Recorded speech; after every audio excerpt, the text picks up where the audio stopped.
for us to go outside. According to the United Nations, the period from 2015 to 2025 officially stands as the hottest decade ever recorded in the Earth's history. Climate change is a very real, pressing issue that impacts us, but it also impacts other communities. My internship has also made me aware of the climate crisis in the Solomon Islands. The Solomon Islands are experiencing sea level rise at a rate nearly 3 times higher than the global average. Multiple reef islands have already been completely submerged by the ocean, and several others have lost vast percentages of their land area. Entire villages that existed for generations have been forced to relocate further inland or move to entirely different islands because their homes are now underwater. We need to address it. I want to recognize that Naperville has taken meaningful steps. Our high residential EV adoption rate, the popular residential sustainability rebates for things like heat pumps and solar, and the ongoing work of groups like the Naperville Environmental and Sustainability Task Force, NEST, show that our community wants to be part of the solution. Even our local schools in District 203 recently introduced the ambitious Carbon Action Plan to target net zero emissions by 2050. But our city government must match that ambition at a municipal level. We cannot afford to treat sustainability as a series of optional individual choices. The decisions that you make today will impact my generation the most. We are the people who are going to live in the future that is created by your choices. On behalf of myself, my peers at Accelerate Climate Solutions, and all of the young people of this community, we urge you to treat climate change not as a future problem, but as the urgent crisis it is. Please act before it is our generation left to pick up the pieces. Thank you. Thank you. Next speaker. The next 3 speakers are John Doyle, Addie Julka, and Patrick Hughes.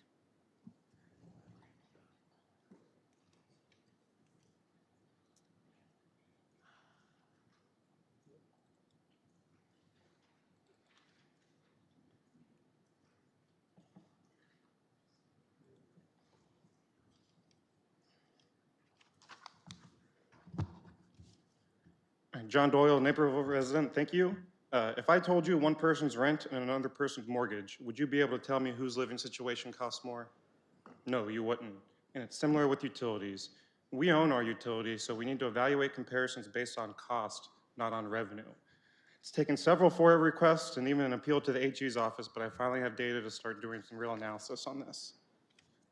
It's going to be tight, but I hope to have time to show you that we've been under-recovering for a decade while being more expensive than ComEd, and that under-recovered costs are starting to finally show up. Quick note on where these cost numbers are coming from. For Naperville, I'm applying our consultants' methodologies from onto our actual financials. Being ICC regulated, ComEd's cost is easy to get without any calculations needed.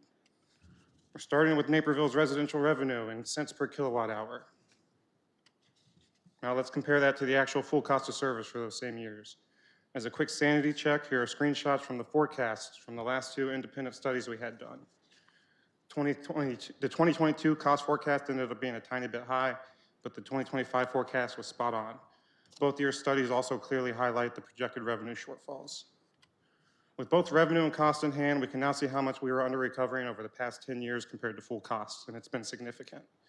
It also allows us to finally make a fair apples to apples comparison of Naperville and IMEA together against ComEd or any other option. All of a sudden, this is telling a very different story than what we've been sold. Every year outside of the 2022 PJM spike, Naperville Electric has been a more expensive utility than ComEd. The fund's over though, and the bills come due. I'm gonna shift this table down, and I'm gonna start overlaying some financial data from our electric fund, starting with the end of year cash balances. From 2016 to 2021, balances grew to nearly $40 million, even though we were under recovering. How could this be? Well, let's add D&A and CapEx to the graph, and you'll start to get the picture. Savings were only possible due to significant underspend on CapEx for several years. We can't rely on that strategy forever, though. Our aging infrastructure forced our hand, and CapEx has rocketed to twice D&A, even though we're forecasting multiple years of negative growth during this time. This change is the first sign of the bill coming due, so what do? Increase revenue? No. We just burned through all of our cash at a rate about $10 million a year, ending 2024 in the 7 figures, a balance below the city's 7-day cash policy floor. So now we can't defer CapEx, we have no cash to burn. What's next? We schedule 3 substantial rate hikes for 25, 26, and 27, and we also take out $10 million in 20-year bonds with another $10 million budgeted for next year, all just to barely keep our heads above water. Naperville is not cheaper than ComEd. ComEd is just getting paid up front, and we're paying for it later with interest. Thank you. Also, I very much agree with the flock guy. We got to get rid of that stuff. Thank you. Thank you. Next speaker. The next speaker is Addie Julka, followed by Patrick Hughes and Bob Carlson.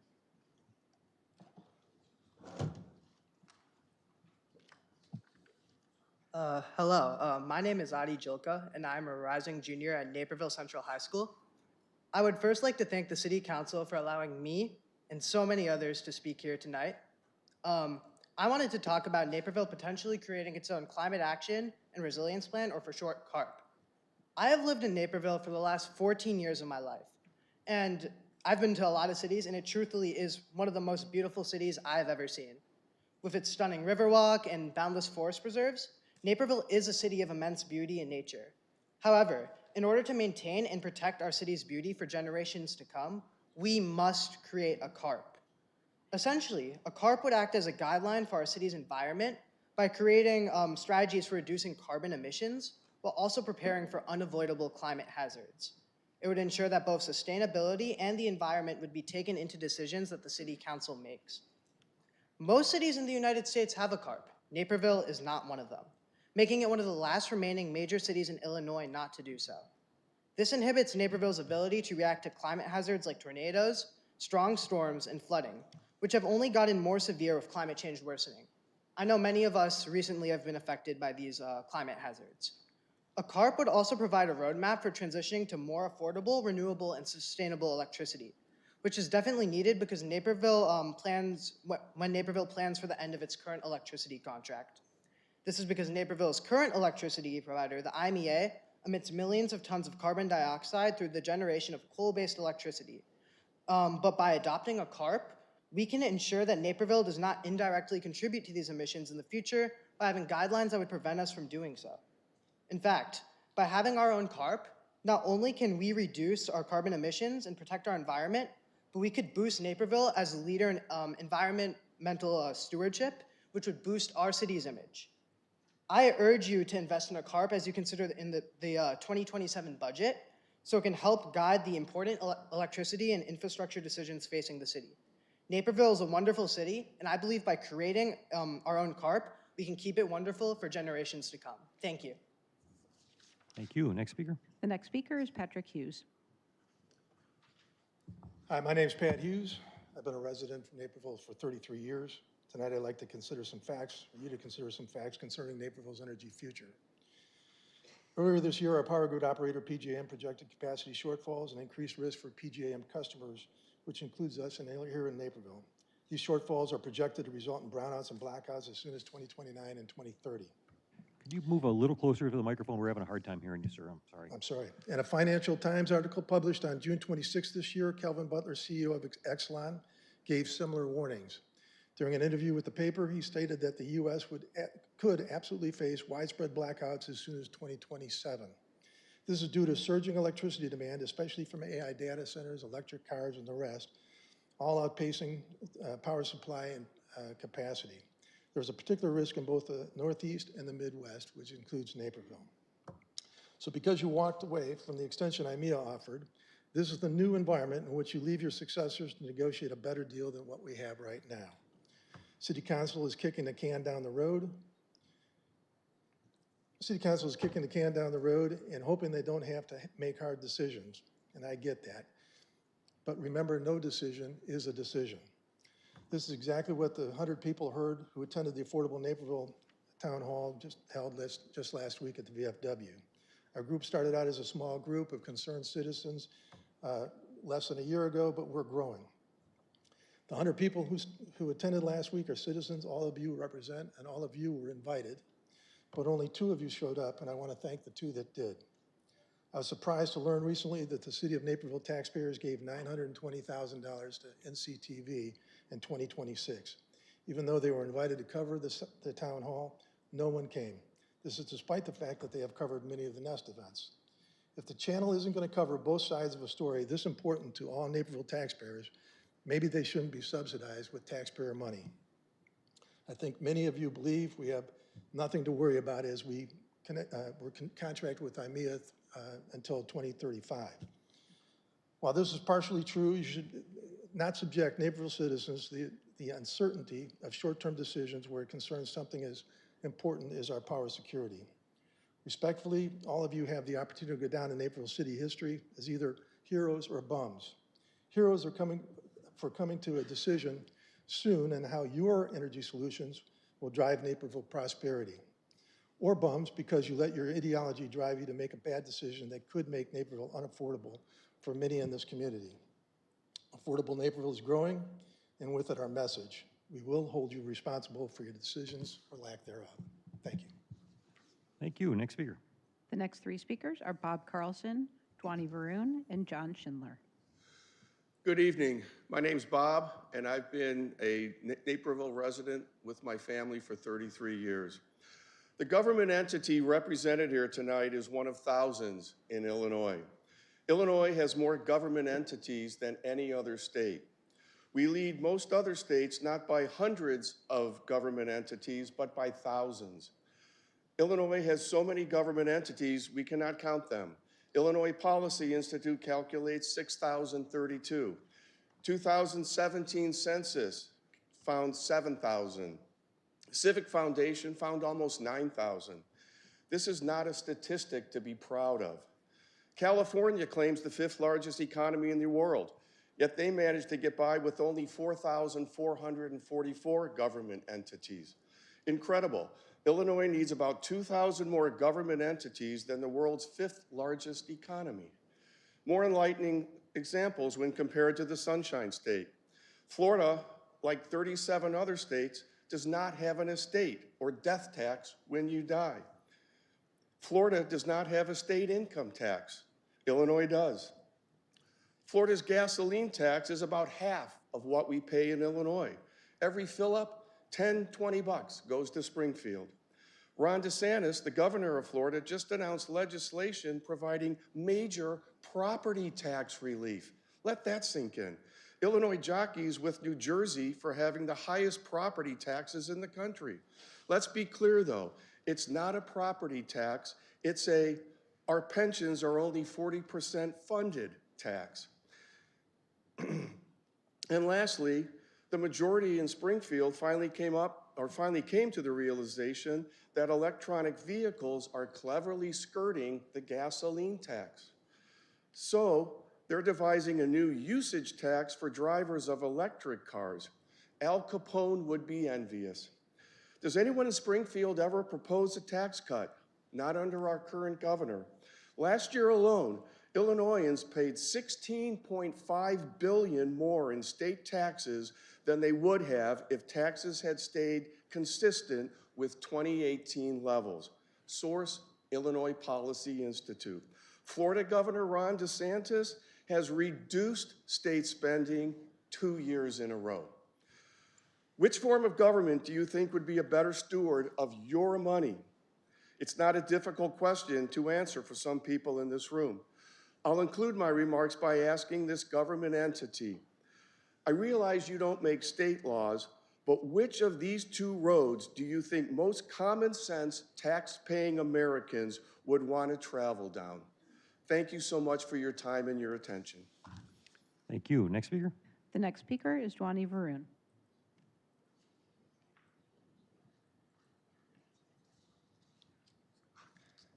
First of all, I would like to thank the Council for taking the time to listen to the community's stance on this concern.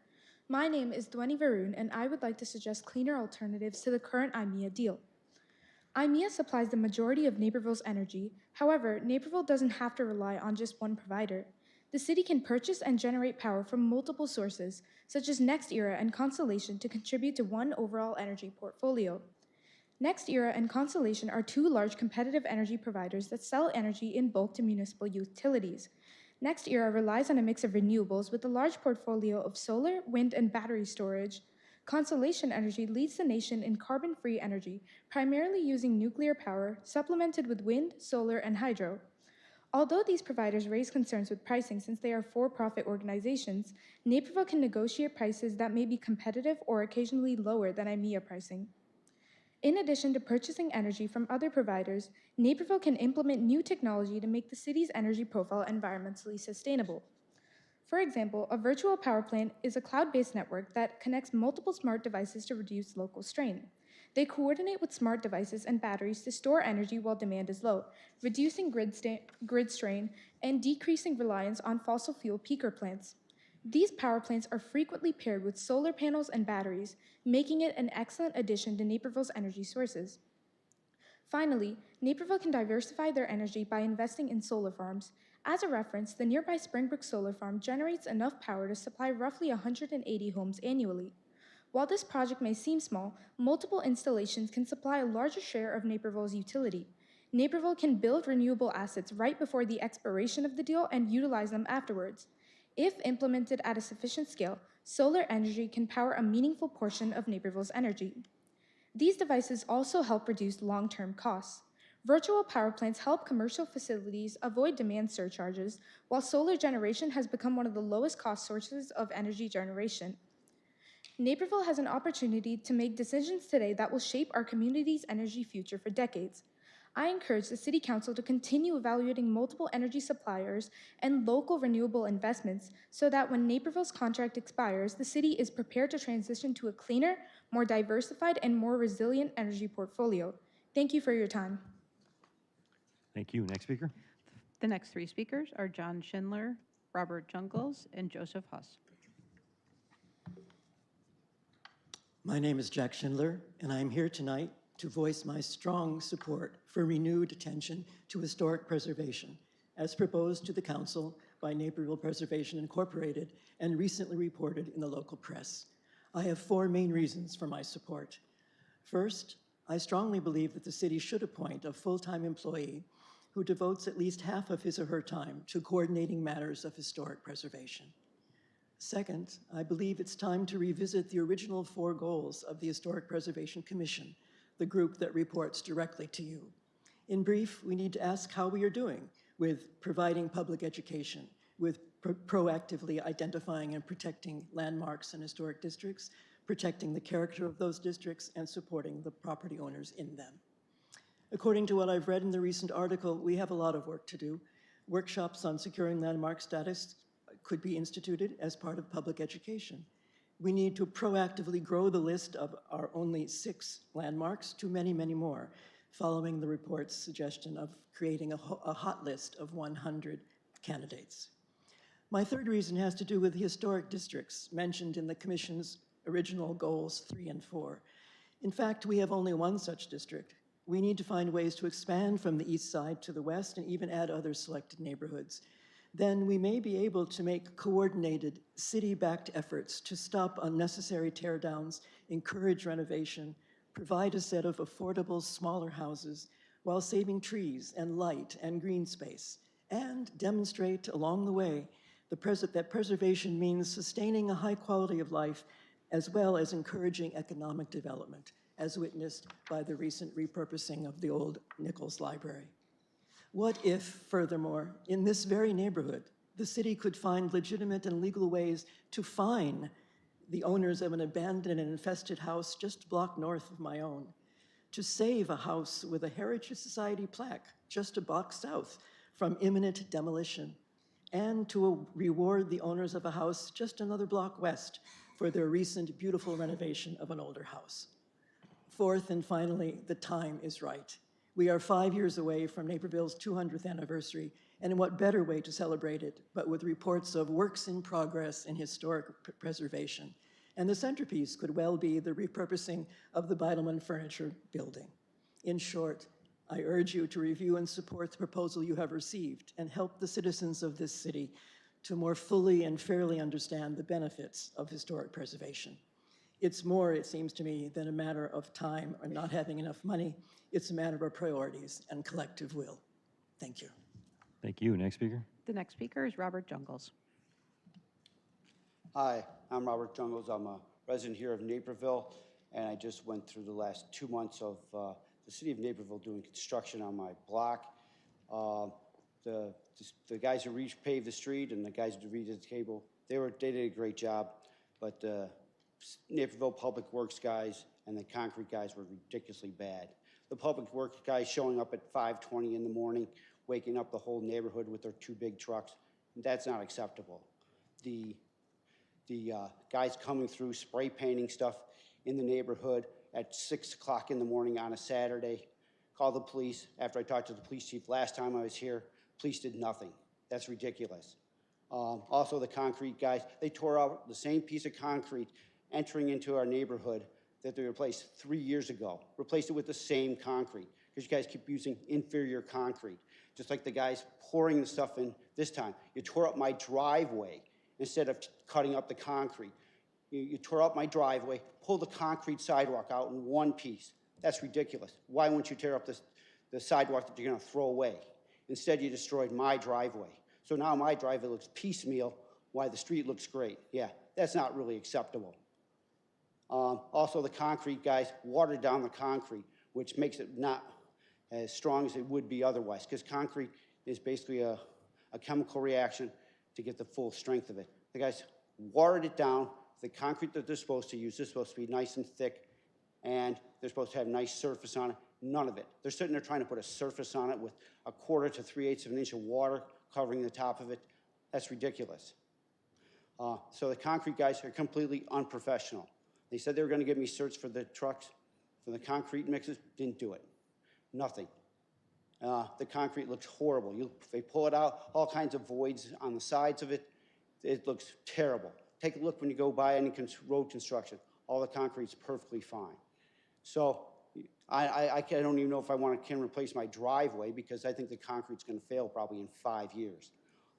Other complaint that I have is that the city's done nothing to reduce the speeding down Royal St. George. I was passed today right in front of the golf course at someone going 60 miles an hour. It's ridiculous. And also the drug dealing going on at the park, at Nike Park. It's ridiculous. Saw 2 of them last week. It's ridiculous. I saw the police officer one time with an ATV sitting there hanging out with the volleyball players, and then they go hide in a corner.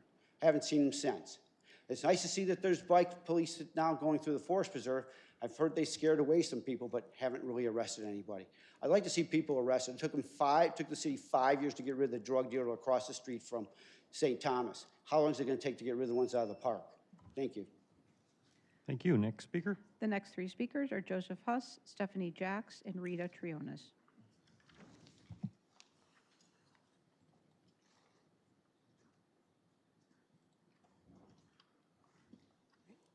Thank you, Linda.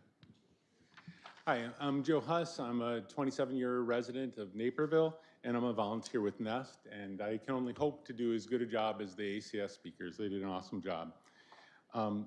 Thursday night, my wife and I went downtown to see a show. This is what it looked like down there. The city was covered in smoke. A lot of people were in masks. The smell was terrible, and you could actually kind of feel your eyes burning as you were down there.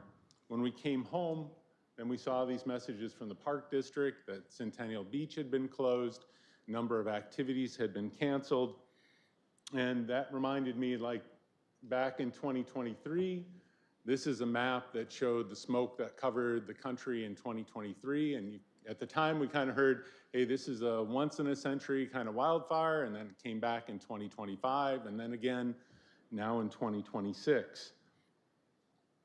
And fortunately, NASA scientists have researched the topic, and they've connected the increase in extreme wildfire activity to human-caused climate change. As it's pretty simple, like as the climate changes, conditions that fuel dangerous fires become more common. And in fact, NASA says that wildfires have doubled and that human-caused climate change is the main reason. And that's why the decisions that you all make are so important. Whether it's energy or transportation or buildings, when we make our decisions, what we're asking is to think about the greenhouse gas emissions that are being created as we're making the different decisions on those. So in 2019, as the City Council struggled with the environment, the City Council unanimously voted to create a task force focused on the environment. And at that point, they gave us the mission to inform and to advise city and residents on sustainability. So that's why we continue to show up, because we don't want to have dangerous smoke days. We don't want to have extreme heat. We'd like to see our kids and our grandchildren be able to go outside and play just like we did. We want a city where seniors can breathe safely and where Naperville remains a healthy, resilient community. And I'm convinced that together we can build that community. So thank you for your service. Thank you. Next speaker. The next speaker is Stephanie Jacks.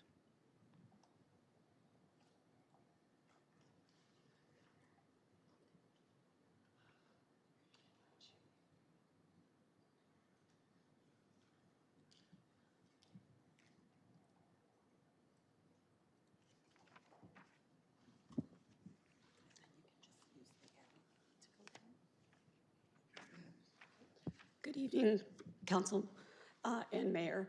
I would like to direct your attention to the screen right now where you can see, as I've parked on the side of the curb, looking forward and slightly to the right, is a stop sign, North Avenue, headed west toward Washington Street at Loomis, where there is an actual four-way stop. I'm parked 3 houses away from the intersection. Can anyone see if there is a stop sign there? No, because there are trees, branches, blocking not only the stop sign, but I don't have the ability on the screen, but you can see there's a small stop sign indicating that there's a crosswalk there, and you can probably see the crosswalk in the photo. But there's no way to see the stop sign. Somebody's going 25 miles an hour, a legal speed limit down that street, and they don't see the stop sign until they are actually at the stop sign. So this tree trimming nightmare that we're all going through right now is a real and live thing, and it will have consequences other than, oh, I just need my tree trim. There are going to be lives lost and injuries had if the trees are not trimmed. The second photo I want to show you is a snapshot of Google Maps from Bauer going north on Washington Street to what I'm most interested in is where Iroquois cuts into Washington Street. You'll see that back in 60s, late 70s, when Washington Street used to go pretty much north and south, they diverted Washington Street so that they could build part of what's now called Indian Hill West to the side, and they put the junior high in like 71 or 67, I don't know. But anyway, my daughter was in a car accident at the corner of Iroquois and Washington on a Sunday morning, Sunday afternoon at like 12 o'clock, because she did not see that there was a stop sign coming up. There is one barely visible light as I'm taking this picture from being in the road. She was actually in the left-hand northbound lane, which gave her less of a vision of the stop sign. But if you can see, and if you, in your notes when you get this back to your information, you can see that there is a construction sign that is blocking the other two traffic signals that are hanging up on that crossbar. There is no indication that there is a upcoming stop sign, a light signal. There is a, hey, it's a school zone, be careful sign, but there's nothing that says, hey, there's a stop sign coming up, kind of like, I'd like to see something similar to what's at Plank and Naper, if possible. Thank you. Thank you. Next speaker. We have reached our 30 minutes, and we have 2 speakers remaining in public forum.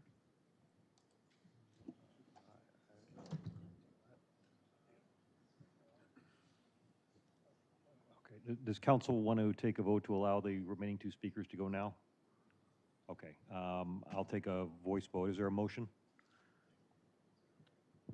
Councilman Kelly. Mayor, I move to continue with public forum at this time to finish. Councilman Holzhauer. Second, Holzhauer.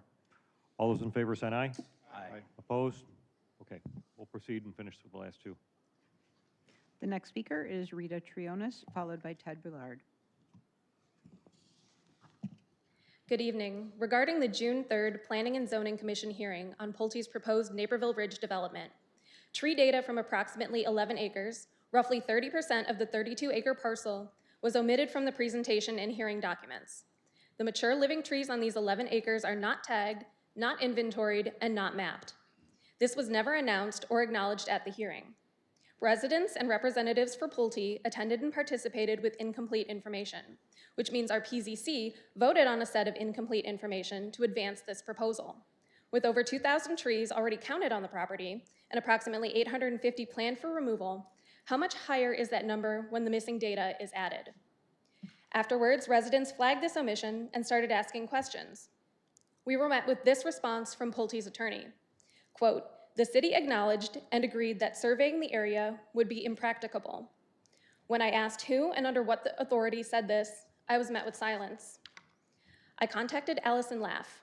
Her response, Naperville's project manager and senior planner assigned to this project are both currently out of the office. Upon their return, I will work with them to provide a response. We still don't have an answer. My neighbors and I have had conversations and meetings with some of the city council members and staff, and we still don't have answers. There are also two suspected unmarked wetlands observed on the property, in addition to the 2 already recognized. These have not been fully surveyed, nor were these areas included in the preliminary stormwater report wetland determination data. They are also in the 11-acre area with the missing tree data. This is also where a majority of the duplexes are proposed to be built. As we ask for answers and accountability, we're passed back and forth between DuPage Stormwater and the city. According to the soil data map, these unidentified areas have the same soil types as the existing wetlands. We've observed similar vegetation and hydrologic features too, the 3 criteria used to delineate wetlands. Sample points and data from these 2 areas were not included in the report. This deserves to be properly investigated. As we turn to city staff and council, we still don't have answers. We want to know, 1, how was this allowed to happen? And 2, what happens next? The omission of this data is only for the benefit of the developer, at the detriment of the community. Residents expect transparency and fairness and want to maintain faith in the systems put in place to protect our communities. Trust in government is shaky right now. It's starting to feel like the city is prioritizing developers over existing residents. As of today, over 1,300 people have signed a petition against this development. I hope the mayor, city council, and city staff will work with residents to address our concerns and support our needs as we go forward. Thank you so much for your time. Thank you. Next speaker. The final speaker in public forum is Ted Boulard. Good evening, Mr. Mayor, council members, residents of Naperville. I'm Ted Boulard with Nest. In a Facebook post last weekend, the PUAB's leading IMEA advocate accused Nest of being dishonest. He also accused Nest of repeating false narratives like Naperville burns 80% coal. It's going to take more than 3 minutes, but I'd like to begin to set the record straight tonight. One myth being shopped around is Naperville is closer to clean sources of energy than we are to Prairie State, so our energy is clean. Fact, page 6, section 2A of our current full requirements contract with IMEA requires Naperville, quote, to take and pay for all of the electric power and energy required for the operation of the member's electric utility during the term of this contract and utilized in the operation of its municipal electric system, unquote. Greenhouse gases, we know, are emitted when fossil fuels are burned to generate electricity, not when power and electricity is delivered by the grid. Fact, under our current IMEA contract, our dollars pay for the coal-fired plants we own to generate electricity. So how much energy and power comes from the IMEA's coal plants? Fact, each fiscal year, IMEA shares with the Clean Energy Alliance of Naperville the relative share from each source of generation. From Clean's website, cleanenergynaperville.org, under Naperville IMEA sources of electricity, IMEA reported that between 77 and 78 of its generation was from Prairie State and Trimble counties alone between 2022 and 2024. This contribution dropped to 69% and 71% in fiscal year 2025 and 2026, respectively. Clean suggests this drop in generation share is due to planned and unplanned outages by our coal plants. Note, these percentages do not include coal generation included in the short-term market purchases made by the IMEA. Thank you very much for your time. Thank you. Our next item is City Council Public Forum. As a reminder, per the code, council members have 3 minutes to speak during public forum. Can speak up to 2 times. I want to start by asking Director Randolph to address the tree trimming concern that was brought forward. Yeah, thank you, Mayor.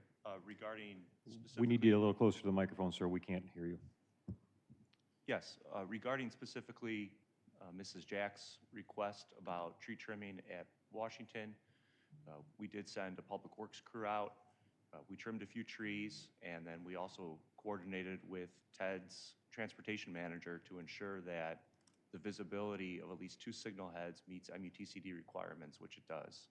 So visibility of that signal is sufficient.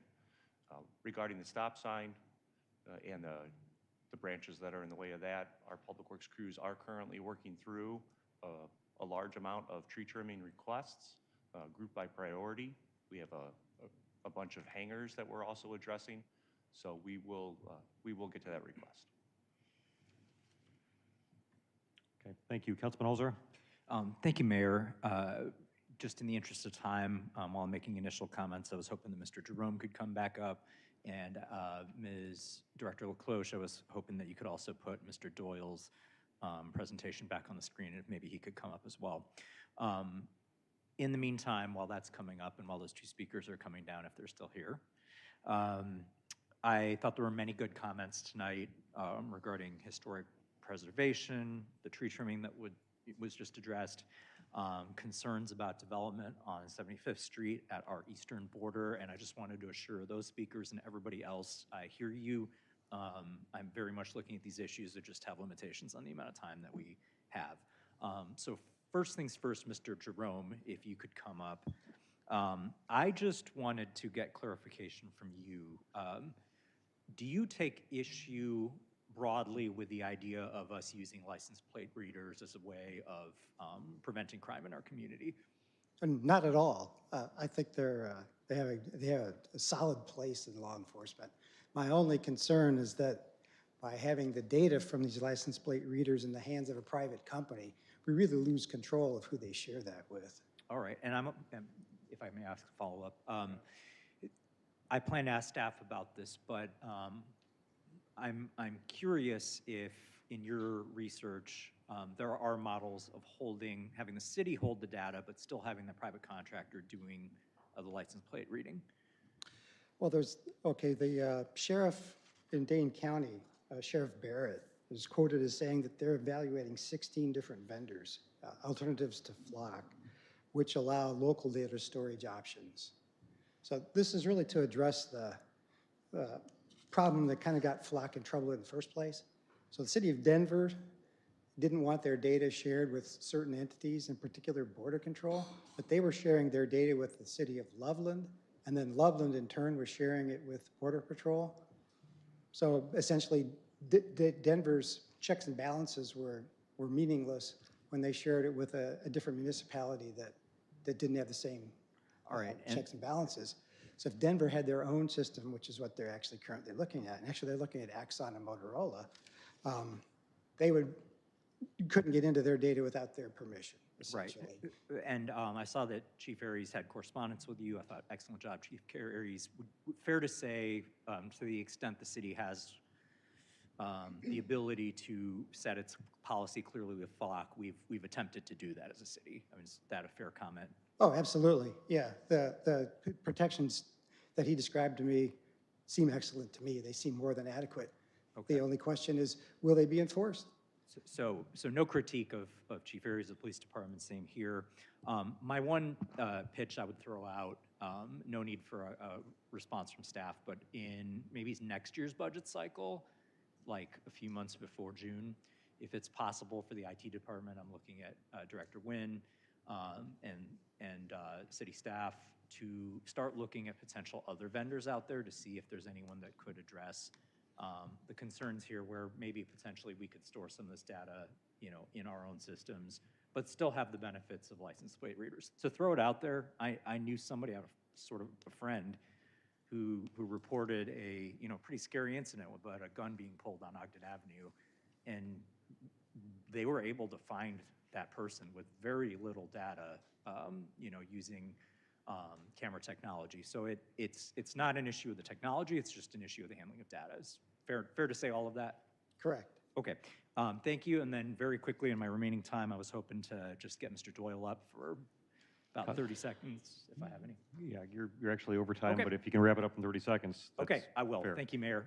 Can you just hit to the slide where you have the graph up there? Oh, yep, perfect. So just as a final comment here, as we evaluate this issue, I was not previously aware of the issues of deferred maintenance costs, but those are significant. So just real quick, this is not deferred maintenance. R&M seemed to be okay. This is specifically CapEx. Okay, thank you. So Deferred just to CapEx. clarify. I would just flag and hope that in the future we can have a discussion about this because I think you're right. That's not an apples to apples comparison if we're being asked to sign an extension when there's a bunch of expenses coming up. Thank you, Mayor. Thank you. Councilman McBroom. Thank you, Mayor. Director Munch, is this your last city council meeting?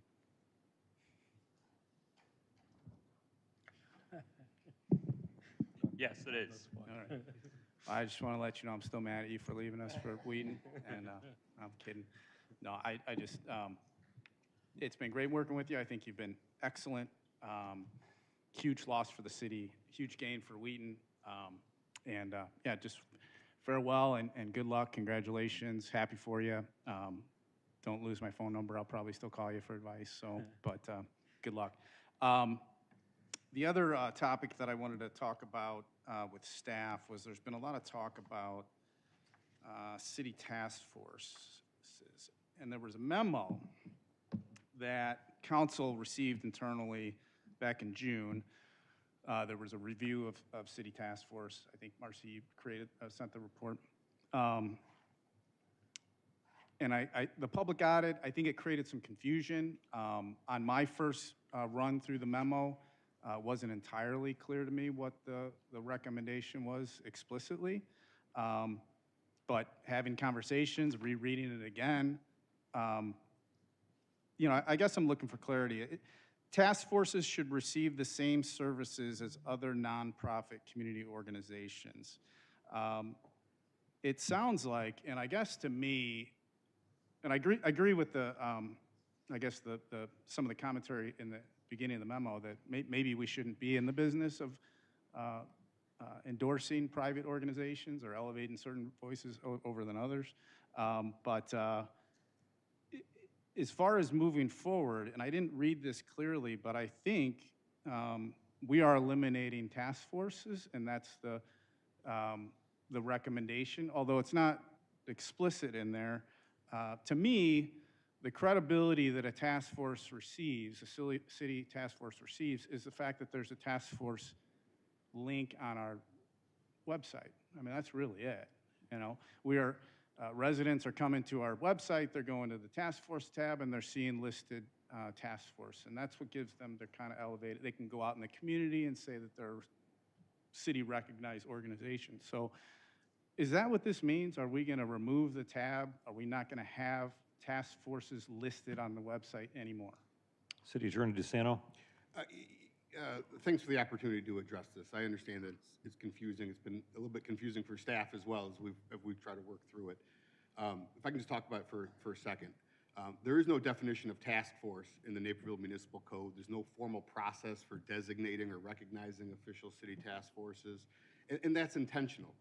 The City Council's authority under the code is to create boards and commissions, which are subject to the Open Meetings Act, and have residency requirements that are appointed by the mayor and approved by the council. What we talk about is task forces, the Senior Task Force, the Accessibility Community Task Force, and NEST are informal, privately organized and led entities. They operate independently from the city. We don't appoint the members or set agendas or do anything along those lines. They're not subject to the Open Meetings Act. And I would say over time, with good intentions, the city has publicly recognized and encouraged these groups. Staff listed them on the website, in some instances provided limited administrative support. as additional organizations have inquired about becoming official city task forces, staff reviewed the practice and determined that there's no ordinance or policy framework for that type of designation, and that providing public resources or putting them on the website for private groups raises questions, legitimate questions about equity and endorsement and appropriate use of city resources. And so consistent with that review, staff has communicated to the 3 existing groups that we're going to be removing their pages from the city website effective October 1st, 2026, and ending any limited support that may be provided. The conversations with the task forces have been really constructive. They've been excellent. They've come to the table, they've listened, they've expressed understanding. And the goal is to simply treat those private entities the same way that we would treat any other nonprofit or community organizations. So in short, it's a situation I think where there was well-intentioned of recognition that gradually got a little bit closer with these informal private groups, and we are in the process of kind of putting best practices and writing that approach. Does that answer your question? Thank you, yeah, and I'll just put it in my own words. I think what I'm hearing is, of course, they started with good intentions, but city has done the review and determined that it's no longer appropriate for private organizations to have a city affiliation or an implicit endorsement. I get that. So for all intents and purposes, we're ending city task forces. I don't know why we're waiting till October. So if that's the case, I don't think it's very difficult to delete a task force button on the website and inform these task force groups that you can no longer go into the community and put yourself out as a city affiliate. So if that's the decision that we've made, it's no longer appropriate. Well, it's no longer appropriate right now. I would remove the task force link. The minor administrative things that you're doing for senior disability, obviously do those things. You can do those things, but I don't know why we wouldn't end it right now. So I don't know what we would have to do to make that happen. I don't know if there's a motion or something along those lines, but if that's not the case, if we're giving this kind of grace period until October, then I don't know why I wouldn't be proposing a new business, another a new task force that has been asking to be designated as a task force. Okay. Mr. Krieger? Sure. Thanks, Mayor, and thanks for the comments. You know, the reason it hasn't been done now is simply out of practicality. We're in the process. We are going to have a new website provider and are going to be redoing the website completely. You know, if there were a show of hands to make those changes now, we could certainly do that before the October 1st timeline. Would it be appropriate to do that under new business, Counselor? Okay. Yeah, that really would. That's not going to take. It's not going to take a vote of City Council. We'll just get a pull down. Okay, Councilman Syed. Thank you, Mayor. Mr. Robert, can I have you on the mic, please? Mr. Robert? Robert, yeah. Can I have you on the mic, please? Yeah. Councilman, could you get a little closer to your microphone, sir? Thank you. Right. Okay. So thank you so much for bringing all your concerns and issues to council today. Definitely at 5 o'clock, somebody coming and, you know, starting their work, it will impact me, my family, everybody. And I agree what had happened to you. And on a weekend at 6 o'clock, somebody coming and starting their work, definitely, you know, sometimes you need peace on a weekend. Well, I didn't even tell you that the city trucks hit a tree that I was forced to park on the street, and the tree fell on my car and did $6,000 worth of damage. It's I'm ridiculous. so sorry about all this thing. So can I have city staff address this issue so that, you know, sure, especially the 5 o'clock, 6 o'clock timing and other things, yeah. Director Randolph, do you want to take that? And then just to clarify, Mr. Jungles, did you say it was the city crew that was doing the concrete work on the? Well, they hired a contractor. They don't do. My impression is from talking to them is they don't do it themselves. They hire somebody out, and the crew clearly had no experience. I've worked with concrete crews. My dad was in the trades, made me learn all the trades, and I've talked to countless concrete contractors. These guys didn't know what they were doing. They're inexperienced. And then you even go and take a look at the sidewalks. In my neighborhood, any of them, the sidewalk squares are 5 feet square. These are 5 feet, 6 feet, 7 feet. It's ridiculous. It doesn't look professional. And why would you put white concrete in when everything else is gray? Gray concrete's available. Why wouldn't you have it match? I don't know. My feeling is if my car's damaged, I'm not having it replaced with white panels. I'm going to have it match the same as the rest of the car. Why wouldn't you just match it? It makes it look better. Why have everything look like it's patched? It looks terrible. It's all over the city. And then the concrete that's been put in all over the city the last 10, 15 years, it's all cracking and falling apart. It's supposed to last 50 to 100 years. Think about it. If you're replacing it every 3 to 10 years versus every 50 years, that saved the city a lot of money. So Director Randolph, what I might suggest is just a initial brief response and then maybe sidebar with Mr. Jungles out in the hall and make sure we get all the specifics regarding his particular situation so you can follow up, okay? Yes, absolutely. There's a few different issues there. One was timeliness of the construction crew, quality of work, and then some of the choices of details. You know, I would be happy to look into all of those for you, depending on the timing of the construction. City crews are not subject to the same start of construction time as private contractors are in the city ordinance, but a lot of contractors will drop material off, or as long as the trucks aren't running and making noise, you know, ambient noise. That is a common construction practice, but the details are important in this case, and I'm happy to get those details. As far as the color of concrete, we don't really choose that. We choose concrete based on other properties, strength and air entrapment and slump, but we don't have a choice of color. All concrete will eventually, over time, wash out to be the same. And then the other details, I'll work with the gentleman. Yeah. Thank you. All right, thank you. Mr. Randolph is going to sidebar with you outside there, Mr. Jungles, okay? Seeing no other public comment, I do have one last comment, and that is to caveat off of what Councilman McBroom indicated earlier. This is Director Munch's last meeting here as Finance Director for the City of Naperville. He has served very professionally over the last several years in that capacity, first starting as a Deputy Finance Director for the city, and previously serving as a Deputy City Manager in DeKalb. While we are sad to see him go, we are also very pleased to announce that he is going to be the new city manager for the city of Wheaton to the north. We think he'll do great over there, and we wish you all the great success that you've earned to take on that position. So congratulations, Director Munch. And I will allow applause during this particular moment.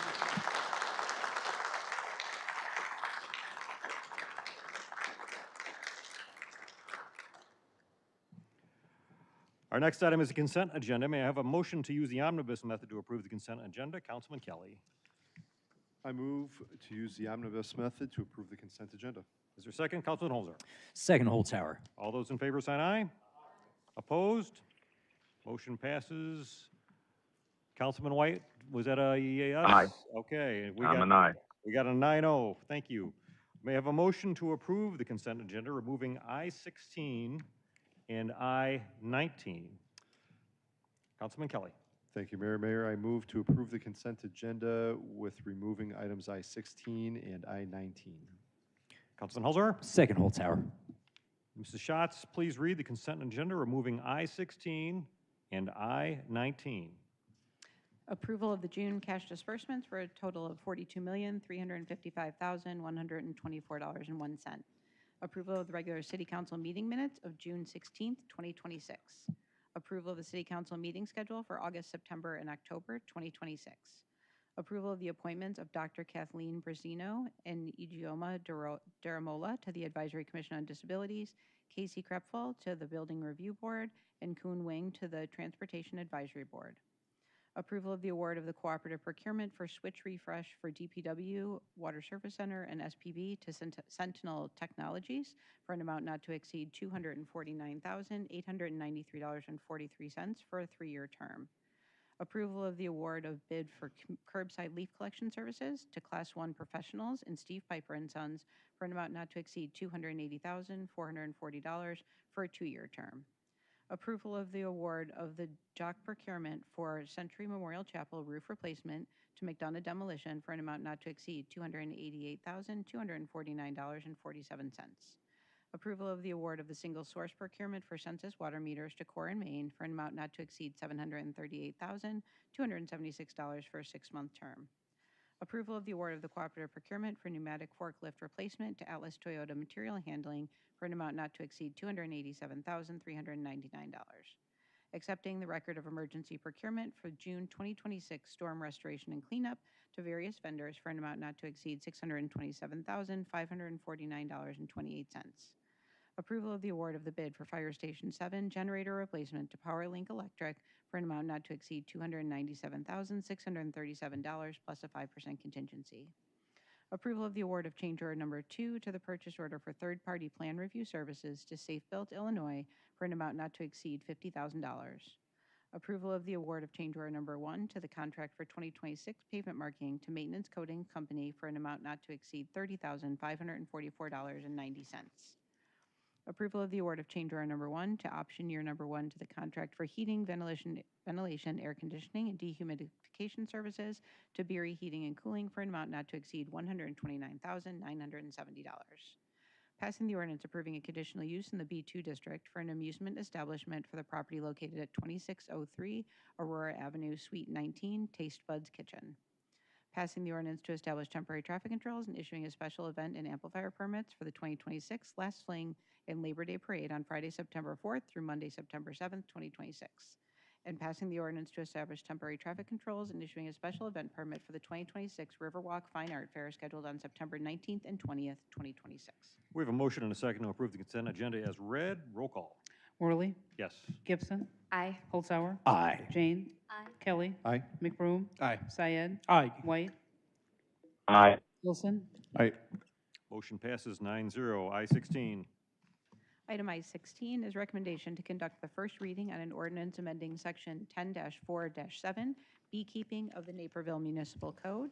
There are 2 written comments that were posted to the website, and we have 5 speakers.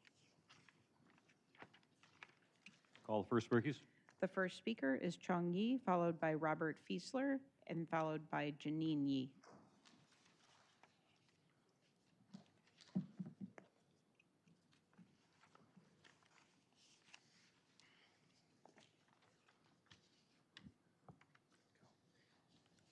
All right, good evening. My name is Chong Yi, member of Naperville, southern area, not too far from actually Councilmember Syed.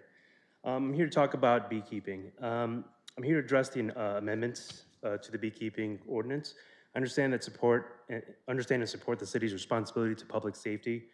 However, effective policies should be based on sound science, demonstrated need, and proven results. Several of the proposed changes are based on assumptions about honeybee behavior that are not supported by science.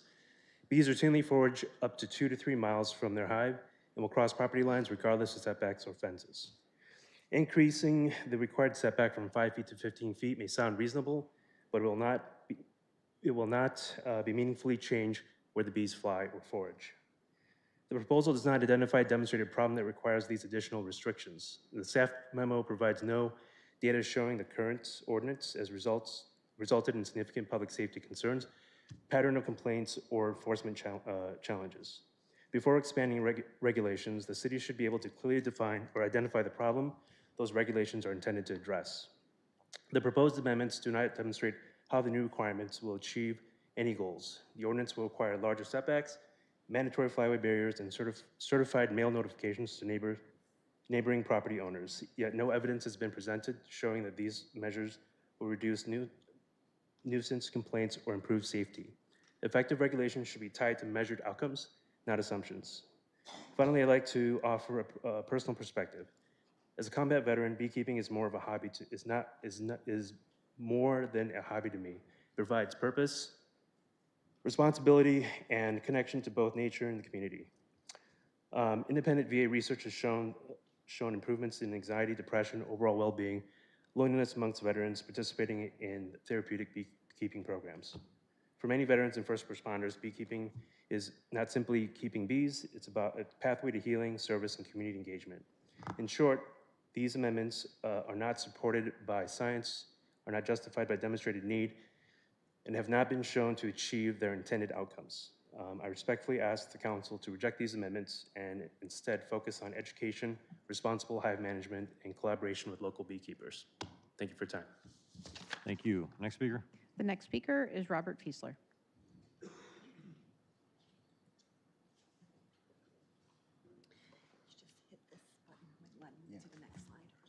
Can we expand it? Of course. Thank you. Before starting my time, I'd just like to point out that I've left a number of small jars of honey for anyone on the dais and anyone in this room who would like one before they run out. Good evening, Mayor and Council. I'm Robert Fiesler, F-I-E-S-E-L-E-R. I live at 527 Delker Court, D-E-L-K-I-R in Naperville. I served on the council for 2 terms and I retired in 2015. I've been a Naperville beekeeper for the past 18 years with 1 garden hive nestled among evergreens and shrubs in a quaint corner of my backyard. I do appreciate the staff's work in reviewing the council's current beekeeping ordinance, and I'm suggesting 3 revisions to the staff's proposal that balance neighborhood safety and compatibility while allowing flexibility to achieve the same results.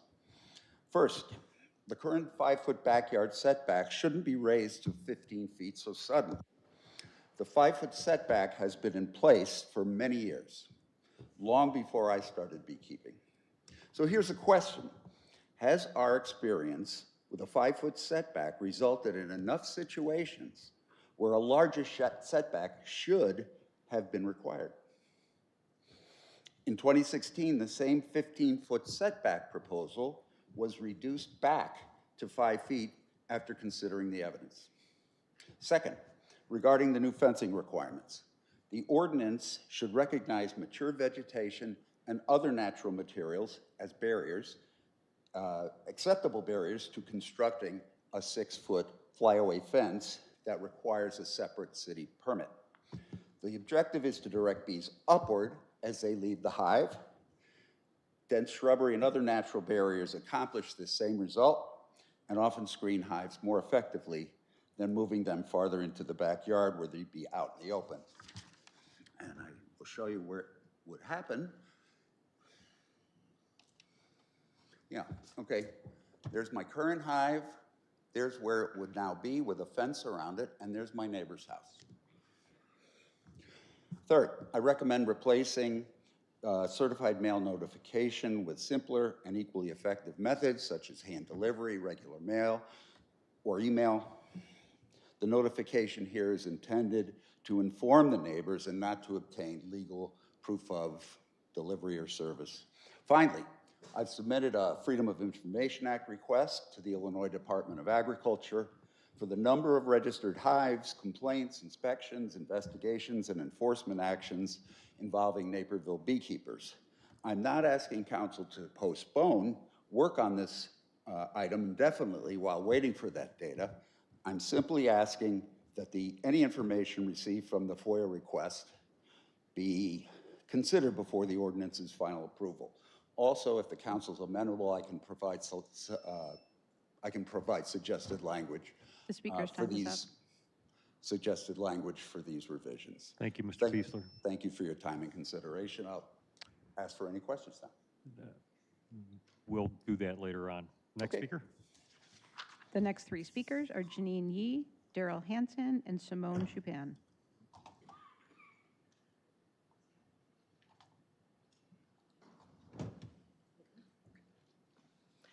Council people, first of all, I want to thank you for giving me time to speak on this matter. My husband and I are local beekeepers on our 3rd year of beekeeping. With our 4 children, we've enjoyed this hobby so much that we've created a small business. We have just learned about this proposal a few days ago through our Beekeeper Association. I honestly have only seen one councilwoman ask for any public feedback in this matter. This brings me to my primary concern. I am not sure if there have been a number of different residents complaining about this matter or only the single complaint that was brought here in June. And in a month's time, a proposal was put together making sweeping changes on local beekeeping practices in Naperville without much, if any, input from local beekeepers or the public. This is important because this input would help streamline the proposed amendments. One of the proposed amendments, which would greatly impact us personally, is moving the setback from 5 feet to 15 feet. When a hive is placed in a lot, many considerations must be made. We had quite a few discussions with our wonderful neighbors before we chose to place our 2 hives in the unused side yard, which is only about 6 feet from their property. Placing our hives in our backyard would actually put them closer to our neighbor behind us, and they have a pool. We do not have that large of a water source, and our bees would end up in their pool. We have talked to our neighbors multiple times since, and the bees have never bothered them. To throw out a little fact here, honeybees will forage up to 3 miles for pollen. 10 feet will not solve the problem of bees in a neighboring yard, but what it will do is eliminate logical placement of hives. On a bit of a different note, I have seen comments about honeybees possibly overtaking our native bees, specifically the species of bumblebees who are endangered. The 2 largest threats to these native bumblebees are actually a parasite that are spread by commercial bumblebees, not honeybees, and the destruction of these bumblebees' native habitats. In areas that have a reasonable amount of native habitats, studies do not conclusively show that small-scale honeybee operations impact native pollinators at all. I personally believe that all pollinators are important, and we do own our own native pollinator garden. That being said, the impact of pesticides and the pursuit of the perfect green lawn have far greater impact on our native pollinators than the backyard honeybees ever will. Honeybees pollinate roughly 1/3 of human food supplies. Last winter was detrimental to the honeybees. Over 50% of hobbyist hives and over 60% of commercial hives were lost. Honeybees are vital to our food supplies, and they are dying. City Council, local beekeepers, and the public should come together to determine the extent of this local complaint and to reach a more reasonable solution. I urge the Council to thoroughly consider these proposals, which will greatly impact beekeepers in our areas. Thank you for your time. Thank you. Next speaker. The next speaker is Daryl Hansen.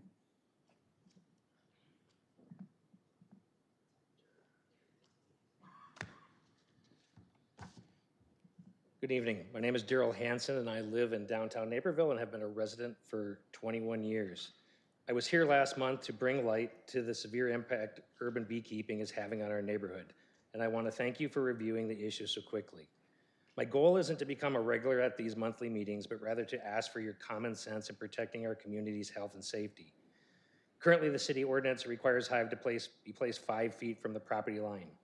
Adjusting the setback to 15 or 20 feet, I agree with the others, will not fix the problem. Bees do not respect property lines, fences, or hedges. On our standard city lots in downtown Naperville, where we live is just east of North Central College, there's tens of thousands of bees. My next door neighbor has 3 hives. At one time, he had 5. When we called on the city, he dropped the 5 into 3. The stacks are over my head on one of these. I can't tell you exactly how many bees are in there, but when I've asked beekeepers what they estimate, they figured somewhere between 30 and 50,000. This isn't an isolated complaint. I've gathered 26 signatures from the households that are immediately in immediate proximity, 3 homes to the north, 3 homes to the south, and the homes directly across the street. Among our neighbors, 2 households carry EpiPens for bee sting allergies. Another home has family members that are 90 years plus who cannot take the risk and are not going out on their patios right now. I realize animals aren't humans, but we have a dog that every day forages on the ground, and almost every week since I've been here, the dog has been stung or he's eating the bees on the ground. When the dog absorbs that much venom, it gets violently ill. We have laws protecting animals from poison, yet this environment is indirectly poisoning our pet. Contractors, landscapers, and soon-to-be roofers have all voiced safety concerns about working on our home. To give you an idea, and you think about distance, I have nothing against people who keep bees, but keeping bees in downtown Naperville on these small compact lots, it just, there's no common sense to it. If I think about the restaurants in the downtown, if you go to Rosebud and you sit on that patio, within 10 feet of Rosebud is Chipotle. If I dropped a beehive with 20 to 30,000 bees on the doorstep of Chipotle, anybody who's entering, anybody who's sitting on that patio is gonna get swarmed with the bees. They're not confined, and I get that. We have to have some common sense about it. Again, I don't have any objections to people keeping the bees, maybe in southern Naperville where there's bigger lots, but not in the downtown. I understand the council's hesitation to restrict a hobby for everyone because of one situation, but beekeeping belongs on a farm or in rural lots, not in a high-density residential downtown neighborhood. Sorry if I'm running Time time. is up. Thank you. Next speaker? The final speaker on this item is Simone Chupin. Good evening, Mayor, members of the City Council. My name is Simone Chupin. I'm a Naperville resident and experienced beekeeper, and I serve on the board of the Fox Valley Beekeepers Association. I'm speaking only for myself today and currently do not keep hives at my Naperville home, but I do manage bees in other areas. I think we all want the same outcome. Neighbors should feel safe, bees should be well cared for, and responsible beekeeping should continue in Naperville. Beekeeping is not an unregulated activity. Illinois requires colonies to be registered and provides inspections focused on diseases, pests, and colony health. Naperville's current ordinance builds on that framework by saying where hives may be kept, keeping them out of front yards, setting distances from property lines and public paths, and limiting the number of hives based on lot size. Together, these are meaningful common sense rules. Beekeeping takes time, education, work, and money. Responsible beekeepers have every incentive to keep their colonies healthy, manageable, and from creating problems for their neighbors. Before changing the ordinance, we should ask two simple questions. What problem are we trying to solve? And what evidence shows the current ordinance is not achieving the outcome we want? The staff report does not tell us what has happened under the current ordinance. It does not provide Naperville's complaint, citation, or enforcement history. Without that information, we cannot tell whether the current rules have failed or which proposed changes would address that failure. Council considered several of these same concepts in 2016 before adopting the current ordinance. Revisiting them 10 years later should be supported by evidence that the current ordinance is not achieving the outcome we all want. Providing water is sound beekeeping practice, and I'm not objecting to it. But the larger question is whether each new requirement solves a documented local problem, especially when a 15-foot setback, a mandatory solid fence, signage, certified neighbor notice, and other requirements are stacked together. There is more than one way to achieve safety. Depending on the property, thoughtful hive placement, water, a fence, a hedge, shrubs, or a combination can reduce contact between bees and people. The Illinois State Beekeepers Association guidance recognizes both fencing and dense vegetation as effective options. The city should set a clear safety outcome and allow responsible beekeepers to use an effective method that fits the property. Before changing a 10-year-old ordinance, please provide Naperville's actual complaint and enforcement history, identify what has not worked, and explain how each new requirement would solve that problem. Unless that evidence shows the current ordinance is no longer achieving the outcome we all want, I respectfully ask you to leave it in place. Thank you. Thank you. Any other speakers? That was the final speaker on this item. Okay, members of council, any questions? This is going to be the first reading, so it will return on the agenda at our meeting on August 18th. Councilman Holzauer. Thank you, Mayor. So I found all of the presentations compelling, to include the presentation of I believe it was Mr. Hanson who actually brought it up in the first place to say that maybe these changes wouldn't actually affect quality of life at all, which is concerning that we would make a legislative change like that. I really don't want to rush a piece of legislation without kind of understanding what it would do. I do think there's probably some things that could be improved here. By the way, I forgot to mention it, but thank you for your service, Mr. Yee. Fellow parent of 4 kids, I understand what the 2 of you are going through. That's a lot, but glad you're doing beekeeping. You know, things that are swirling around in my mind as I hear you is like, you went to your neighbors, you did the right thing. You know, perhaps we have, I see neighbors in the audience, you know, perhaps there are parts of the ordinance that say if the neighbors consent, you know, we're fine with that. Perhaps we allow, you know, bushes as barriers, if that's what the experts are saying, work just as well as fence barriers. You know, so I guess what I would say is I'm kind of inclined to give this a little more time to breathe, and I'm wondering if there's a way that you know, the people who are interested parties could talk to staff, get some of their suggestions there. I don't think we're gonna, I'm not gonna do a good job of amending this from the dais, not having the kind of experience you all do. But that's kind of what I'm hearing. Thank you, Mayor. Councilman Wilson. Thank you, Mayor. Mr. Krieger, can you remind me who actually visited the site of Mr. Hansen's neighbor? Sure. We had one member of code enforcement, I think it was Mark Wilson, and then one representative from the Illinois Department of Agriculture, and I cannot remember his name. Got it. Do you recall if they determined if the issue was honeybees, like stinging, or was another bee species, I suppose you would say? My understanding of that, and Director Loudon can correct me if I'm wrong, is they inspected the location simply to see if it complied with the Illinois Department of Agricultural requirements, and my understanding was that it did. Got it. Okay, thanks. Yeah, I know there's a lady in the audience, Gina Carf, who I get honey from, who's a beekeeper as well, so I was gonna just had a side conversation with her about this. She's been a beekeeper for 7 years. Also, I'm sure I shouldn't, I'm guessing she would be open to speaking with various members of council, but she also agrees with the registration idea that where you would register the bees with.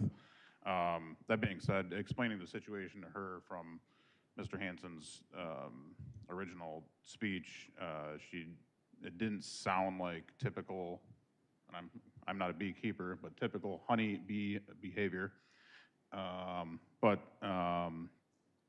Yeah, I guess it sounds like Mr. Hansen also would say that the changes to the ordinance wouldn't really affect anything. And then, again, from speaking to Ms. Carf, Mrs. Carf, that we'd also ought to consider the negative implications.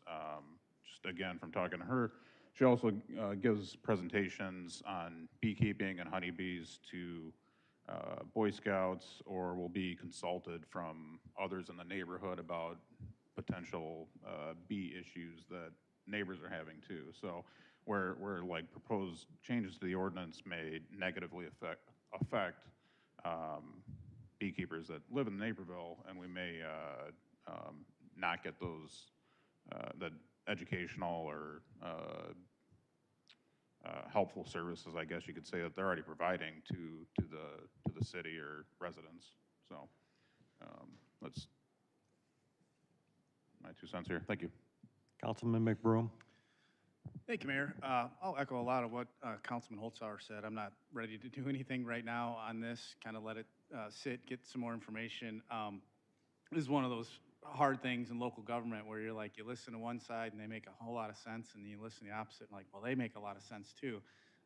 Mr. Hansen, I talked to you on the phone. I mean, it sounds like a nightmare, and I believe you. But my neighbor, Bob Fiesler, I also know him. I've been to his house. I've stood right next to his bee. What do you call it? A bee house? I don't know. Hive. I don't know this stuff. Great honey though. So if there's some kind of I don't want to support an ordinance that we find out doesn't have any impact, and also takes a hobby away from people. And I think there's a big community that does this, right? You guys kind of all know each other, and it sounds like a great hobby. Something that Councilman Holzhauer said is getting a agreement from your adjacent neighbors. I don't think that's in there, but I mean, that would be a great one. You know, you're going to put a beehive in your yard.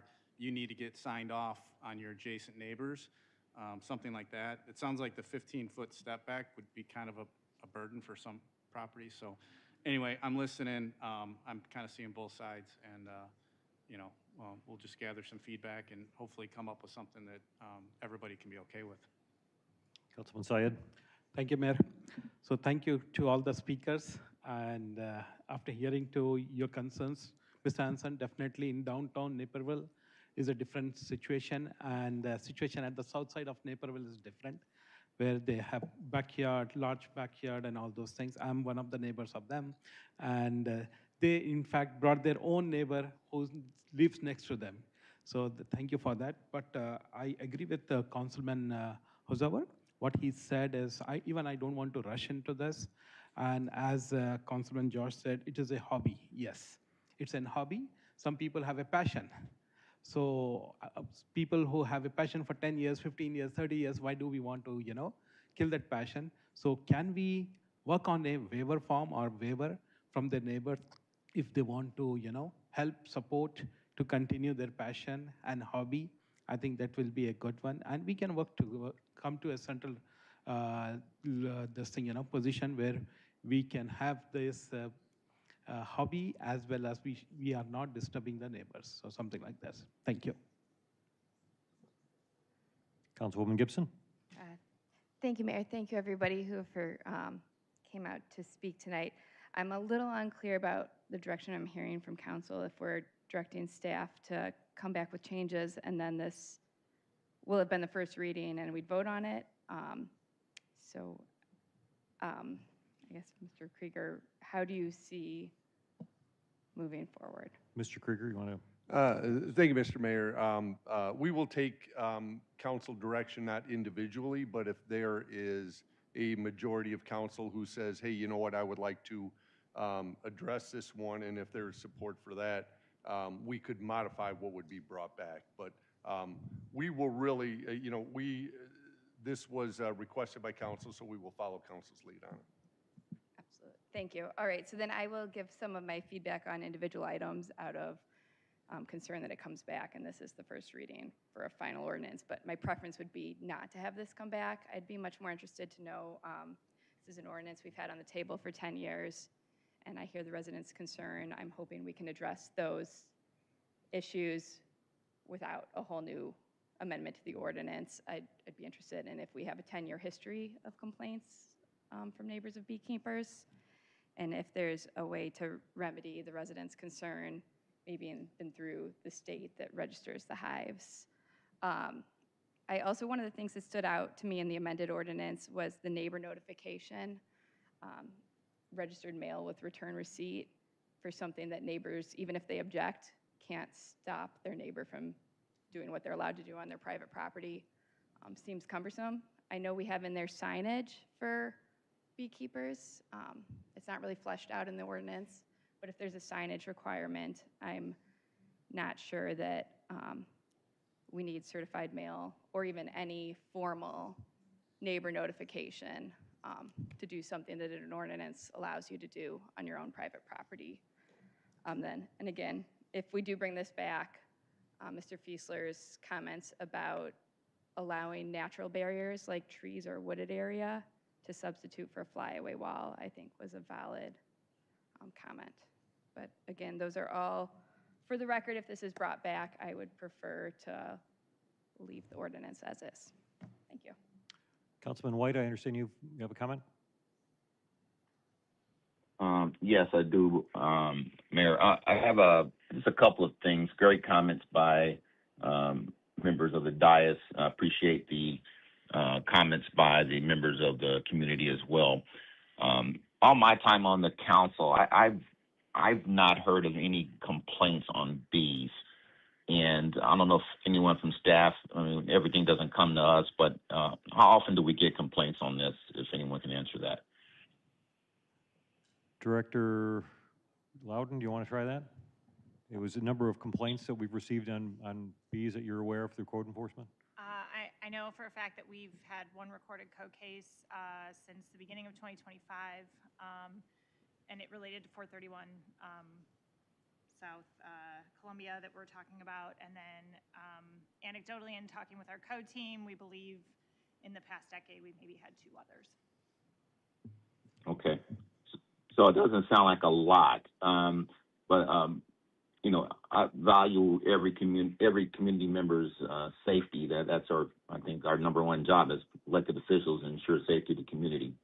But I also recognize the fact that we've been doing this for a while, and it seems to have been pretty successful. I'd like to get feedback on the folks that went out and looked at the particular house that Mr. Hanson was had the complaint on, and find out if they're doing anything different than what is supposed to be done as far as having a bee hive in your backyard.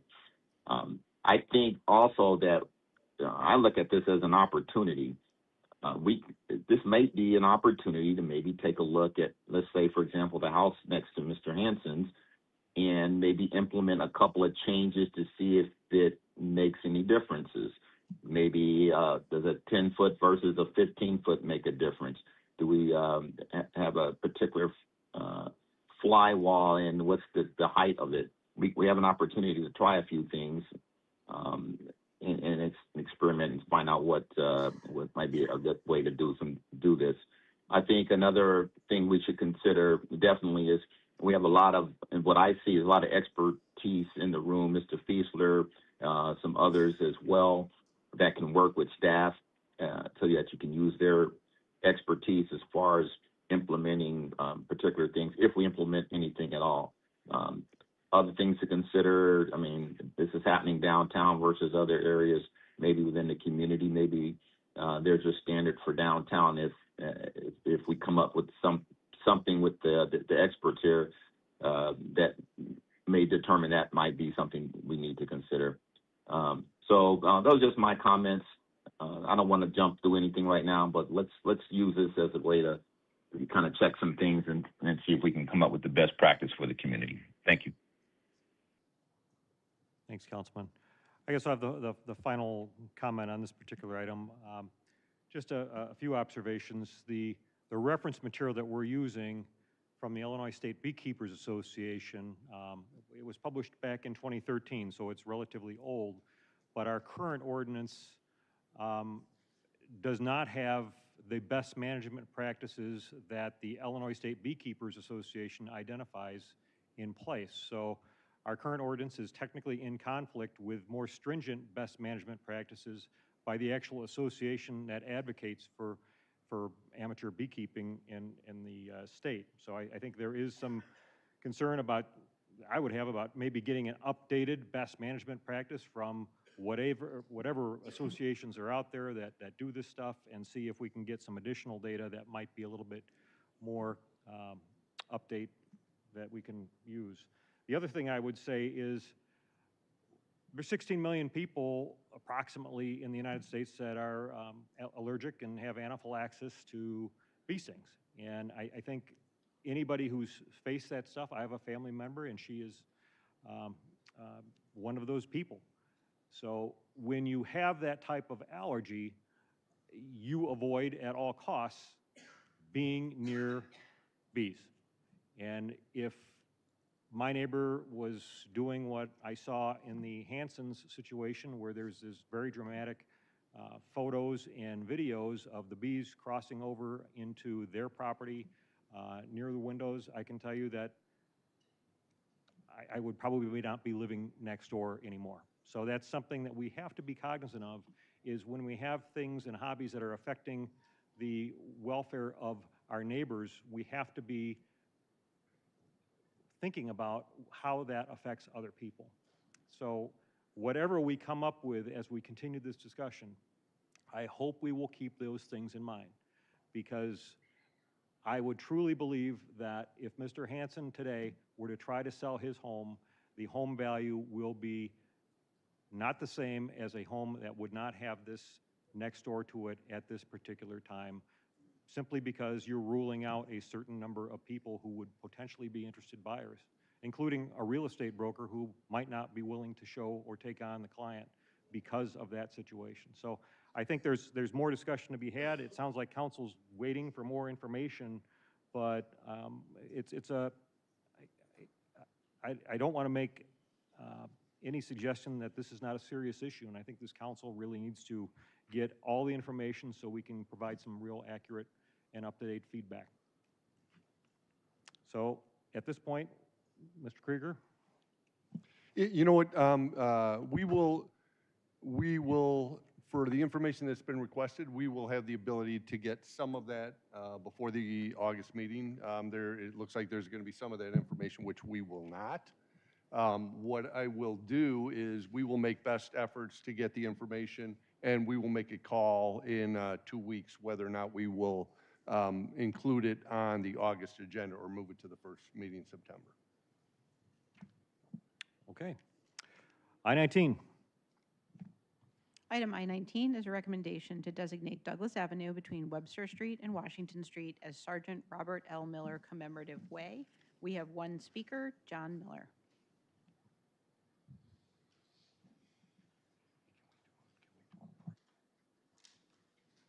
Hello, my name's John Miller. I am not a public speaker, so bear with me. I first want to say I'm a resident of Geneva, but I grew up and was born and raised here in the great city of Naperville, and I'm speaking on behalf of Robert L. Miller's family. Robert is a resident for 70 years. Mayor, councilman, and staff, first and foremost, I want to thank you truly, each and every one of you, for attending and voting on this agenda. I also want to say special thanks to Michael Proza from the Department of Transportation, Tom and Pam Gallagher for their assistance in guiding me on the correct procedures to make this happen. First, why Robert Miller? 16.4 million people served in World War II. Today, only 31,000 remain. In the city, or in the state of Illinois, 1,200, and I know one here in Naperville, my father, Robert Miller. Robert served in the 25th Infantry, which was nicknamed Tropic Lightning. Michael provided you a letter with more details on this subject, but I'm paraphrasing for the people that are here today. Tropic Lightning was very highly regarded in their important role in the battles of Luzon and Leyte Gulf and the Pacific Campaign of World War II.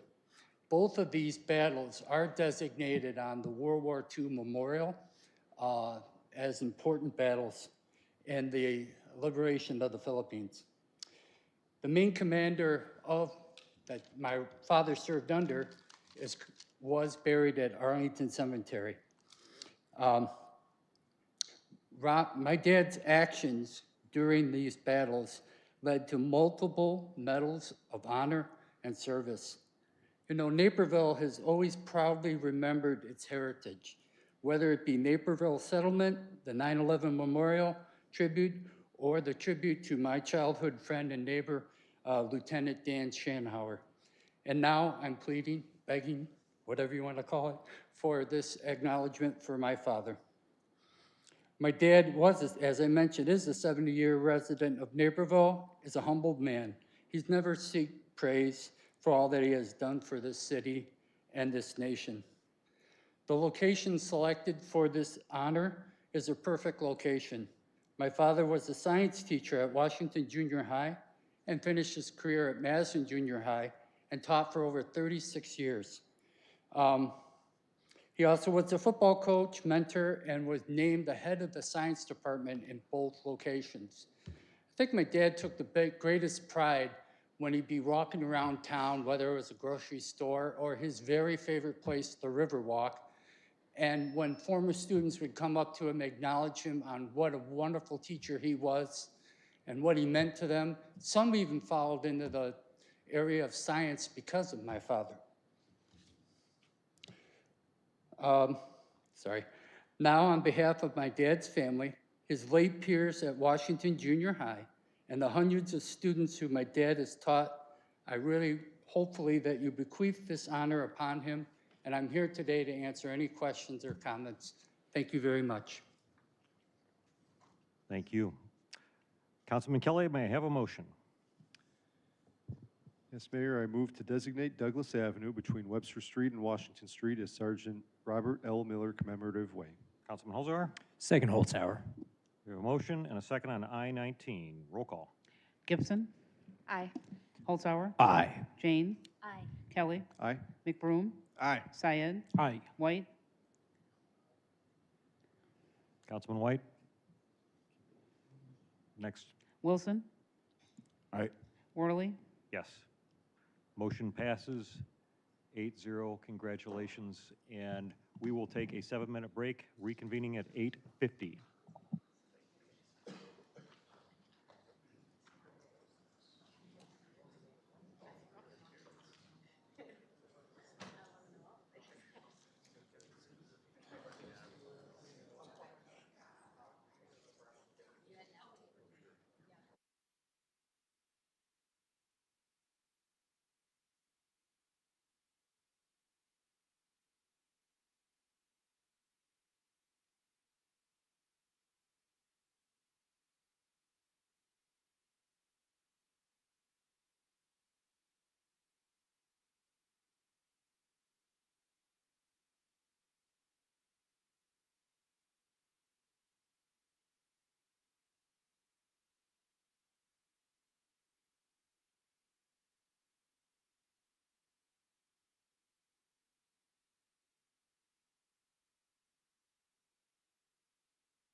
Hello? Hello? Hello? Councilman White? Yeah. Yes, you're back on the line. If you can mute again, we're at a break, and I believe he said we're going to return at 8:50. Okay. Thank you. Sorry Sounds about good. that. No problem. That's my fault. Thank you. Thanks. Bye-bye. Bye.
Okay, it's 8:50. We're going to go ahead and start the meeting again. Our next item is item J1. Item J1 is recommendation to receive the staff report for the Bauer Road duplexes located 27 West 240 and 27 West 280 Bauer Road, and reconvene the public hearing to consider the annexation agreement and related ordinance for said property. The presenter, Caitlin Suk, is here presenting on behalf of the petitioner, and we have one speaker. Hi, good evening. My name is Caitlin Chuck with the law firm Rosenova and Whitaker, here on behalf of the petitioner Hawkeye Property Holdings, LLC, who is an affiliate of Red Start Construction. With me this evening, I have Chad Meese from Red Start Construction, and we're both available for questions this evening. I will try to keep it as short and sweet as possible. A little bit of background. Chad Meese of Red Start is a local builder who has been building homes in the Chicagoland area for over 20 years, and who will be the builder on this project. Having successfully transformed homes for hundreds of families around Naperville, Red Start has earned its A+ rating from the Better Business Bureau and is consistently recognized with industry awards and design honors for excellence in remodeling and custom home projects. With regards to the subject property, we're looking at 0.47 acres, generally located on the northeast corner of Mill Street and Bauer Road in Naperville. You'll see that Nike Park is immediately north. Single-family detached homes are located to the east. Mainland Farm is to the south, and then petitioner's previously approved Park Place townhomes are located immediately west. The subject property is currently zoned R3 in unincorporated DuPage County. To put it all into perspective, we have Nike Park zoned R1 to the north. Properties immediately east and south are zoned R3 in DuPage County, and then the property immediately west was zoned TU in 2023 for that townhome development. In addition to evaluating the existing zoning surrounding the property, we always review the comprehensive plan to confirm that our vision for the property also aligns with the city's vision. In this case, the comprehensive plan designates the property as city corridor. Notably, city corridor designation lists supporting uses as including attached single-family homes, which also includes duplexes. Likewise, the comp plan also notes that the TU district is an applicable zoning district for the location, and duplexes are a permitted use within the TU district. Accordingly, petitioner is seeking to annex the property to Naperville, re-subdivide the property, and zone the property into the TU zoning district for the purpose of constructing 3 duplex buildings as an extension of the Park Place development to the west. Specifically, those townhomes were approved in 2023 and are nearing completion. At that time, the property owner obtained annexation and related approvals in order to construct 10 townhomes in the TU zoning district. The main access to Park Place is provided off of Bauer Road, and the townhomes are rear-loaded, and they're served by a drive aisle to the north. When obtaining the entitlements for that project, the city actually requested a cross-access easement be granted over that drive aisle in anticipation for future development to the east. With that, Red Start is looking to expand upon the success of Park Place with the project before you tonight, which will be a natural extension of those townhomes. Taking a closer look at the site plan, you'll see just how this project fits pretty seamlessly with the townhomes to the west. The 6 units will be rear-loaded and accessible via the Park Place entrance off of Bauer Road. The same drive aisle will provide the residents with the option for a ride out onto Mill Street. All homes will have a 2-car garage, and there will be 3 guest parking stalls provided along the north property line, all allowing us to exceed that parking requirement under the code. I'd also like to note that this project is code compliant with all setbacks and density requirements. With regards to architecture, a lot of thought went into the designing of the duplexes in order to be consistent with the current design trends while still complementing the Park Place development for overall cohesiveness. With that, the homes will be constructed of high-quality materials, including hardy board, stone accents, and asphalt shingles, all in line with what you would see on new custom single-family homes here in town. The homes will range between 2,100 and 2,500 square feet, exclusive of the basements, and each home will have 3 beds and 2.5 bathrooms. The homes will have balconies overlooking Nike Park in the rear. Also complements the balcony feature over at the Park Place townhomes, again, aligning the 2 projects, making sure that we have different elements of each project that are carried forward and complementing one another. Lastly, always want to end with some pretty pictures. These are some representational images of the high-quality interiors that the petitioner designs and constructs. So these are actually from the staged unit that was over in the townhome development. You can generally expect that all of these units will have high-quality finishes, such as hardwood floors, stainless steel appliances, granite or quartz countertops, 10-foot first-floor ceilings, and then energy-efficient features as well. So with that, I'd like to thank staff and the Naperville Plan Commission for their support, and I'd also like to thank this council for your time and consideration this evening. We are available for questions. Seeing none, I think we have another speaker. We have one speaker, Robert Jungles.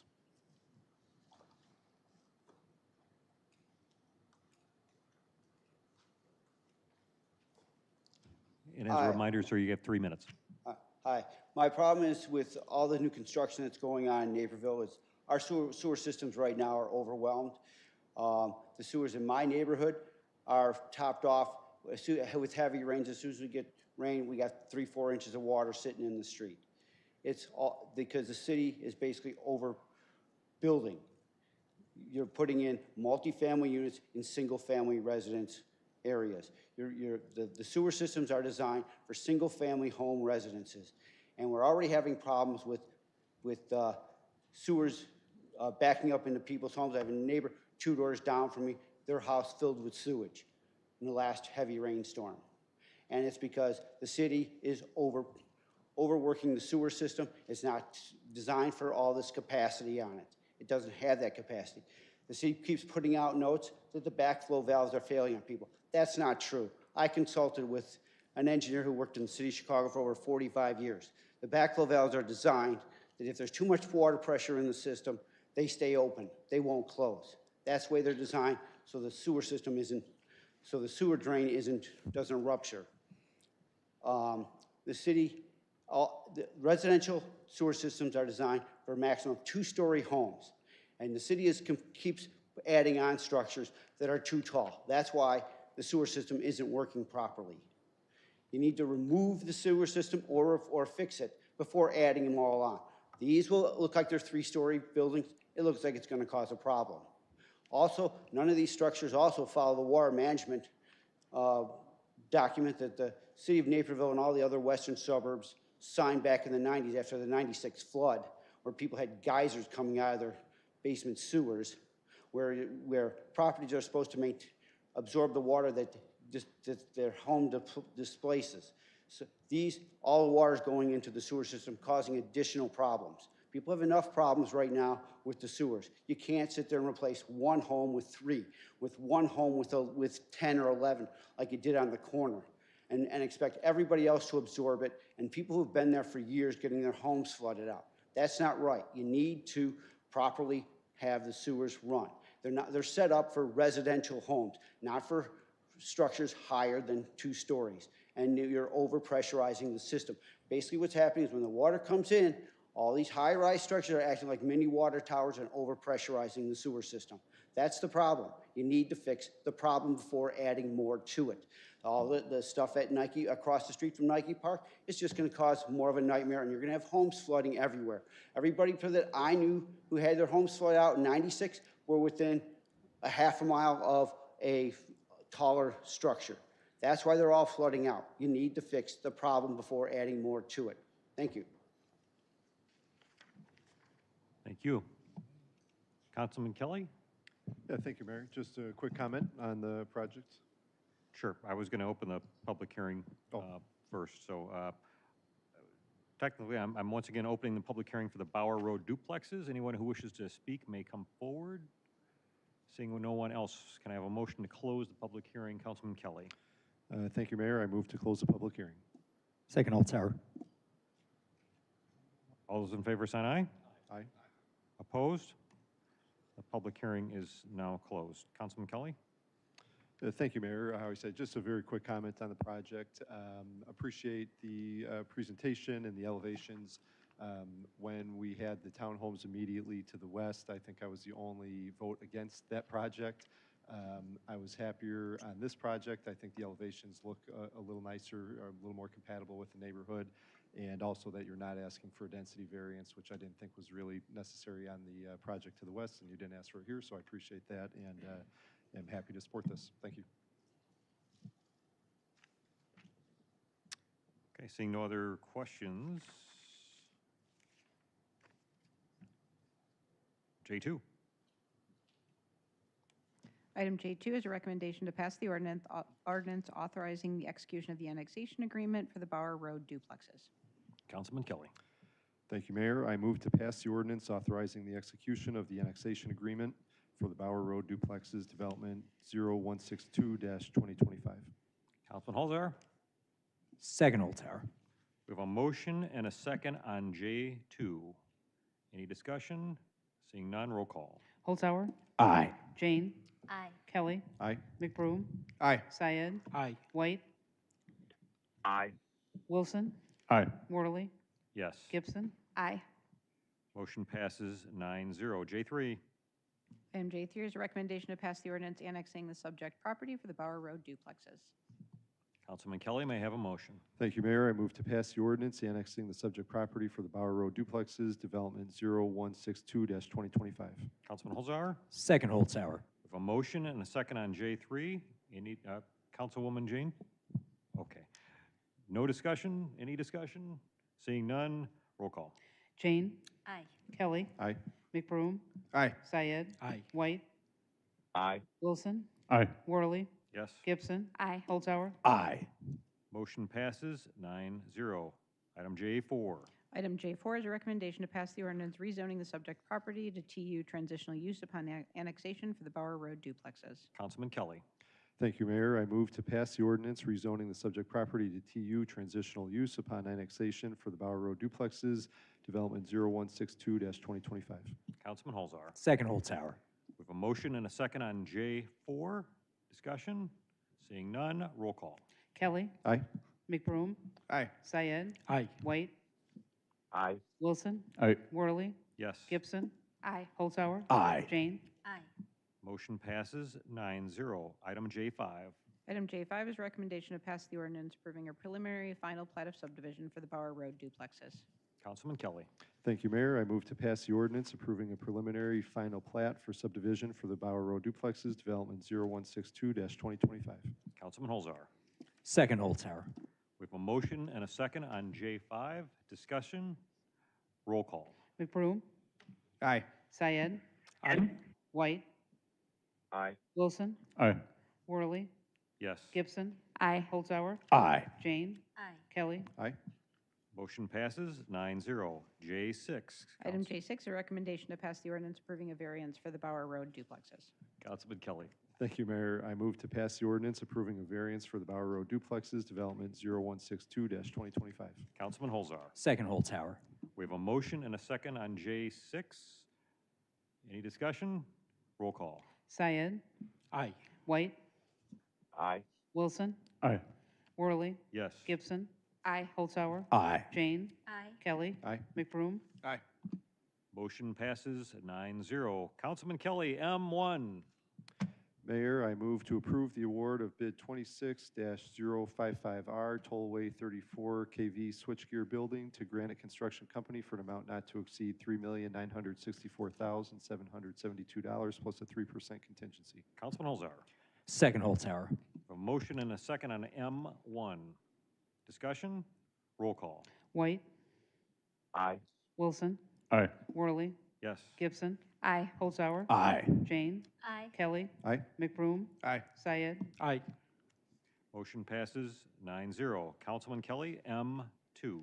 Thank you, Mayor. I move to approve the award of cooperative procurement 26-195 138 kV Hitachi circuit breakers to Wesco Inc. for an amount not to exceed $1,693,102. Councilman Holzhauer. Second Holzhauer. We have a motion and a second on M2. Discussion? Roll call. Wilson, Aye. Worley, Yes. Gibson, Aye. Holzhauer, Aye. Jane, Aye. Kelly, Aye. McBroom, Aye. Syed, Aye. White, Aye. Motion passes 9-0. Councilman Kelly, M3. Thank you, Mayor. I move to approve the award of bid 26-132 South 40 traffic improvements to Schroeder Asphalt Services, Inc. for an amount not to exceed $1,066,912.11 plus a 3% contingency. Councilman Holzhauer. Second Holzhauer. Motion and a second on M3. Discussion? Roll call. Worley, Yes. Gibson, Aye. Holzhauer, Aye. Jane, Aye. Kelly, Aye. McBroom, Aye. Syed, Aye. White, Wilson, Aye. Motion passes 9-0. 01. Item O1 is recommendation to receive the annual comprehensive financial report and management letter for the year ending December 31st, 2025. Brian Lefevre from Sikich is here to speak. Mr. Lefevre, we're ready when you are. Good evening. On behalf of Sikich, I'd like to thank the mayor and members of City Council for inviting us to present some brief comments regarding the report resulting from the audit of the city for your year ended December 31st, 2025. The report that is presented is the Annual Comprehensive Financial Report, also known as the ACFR. It contains 3 sections, an introductory, financial, and statistical section.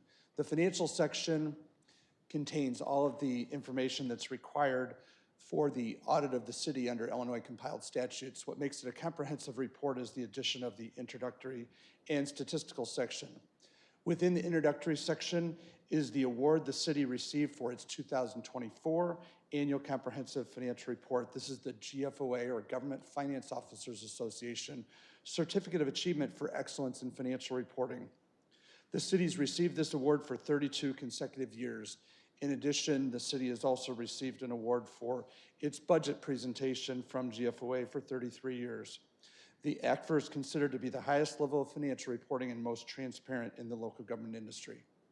What you engage Sikich to do is give an opinion on the financial statements, and in the independent auditor's report, we've given what's called an unmodified opinion or clean audit opinion.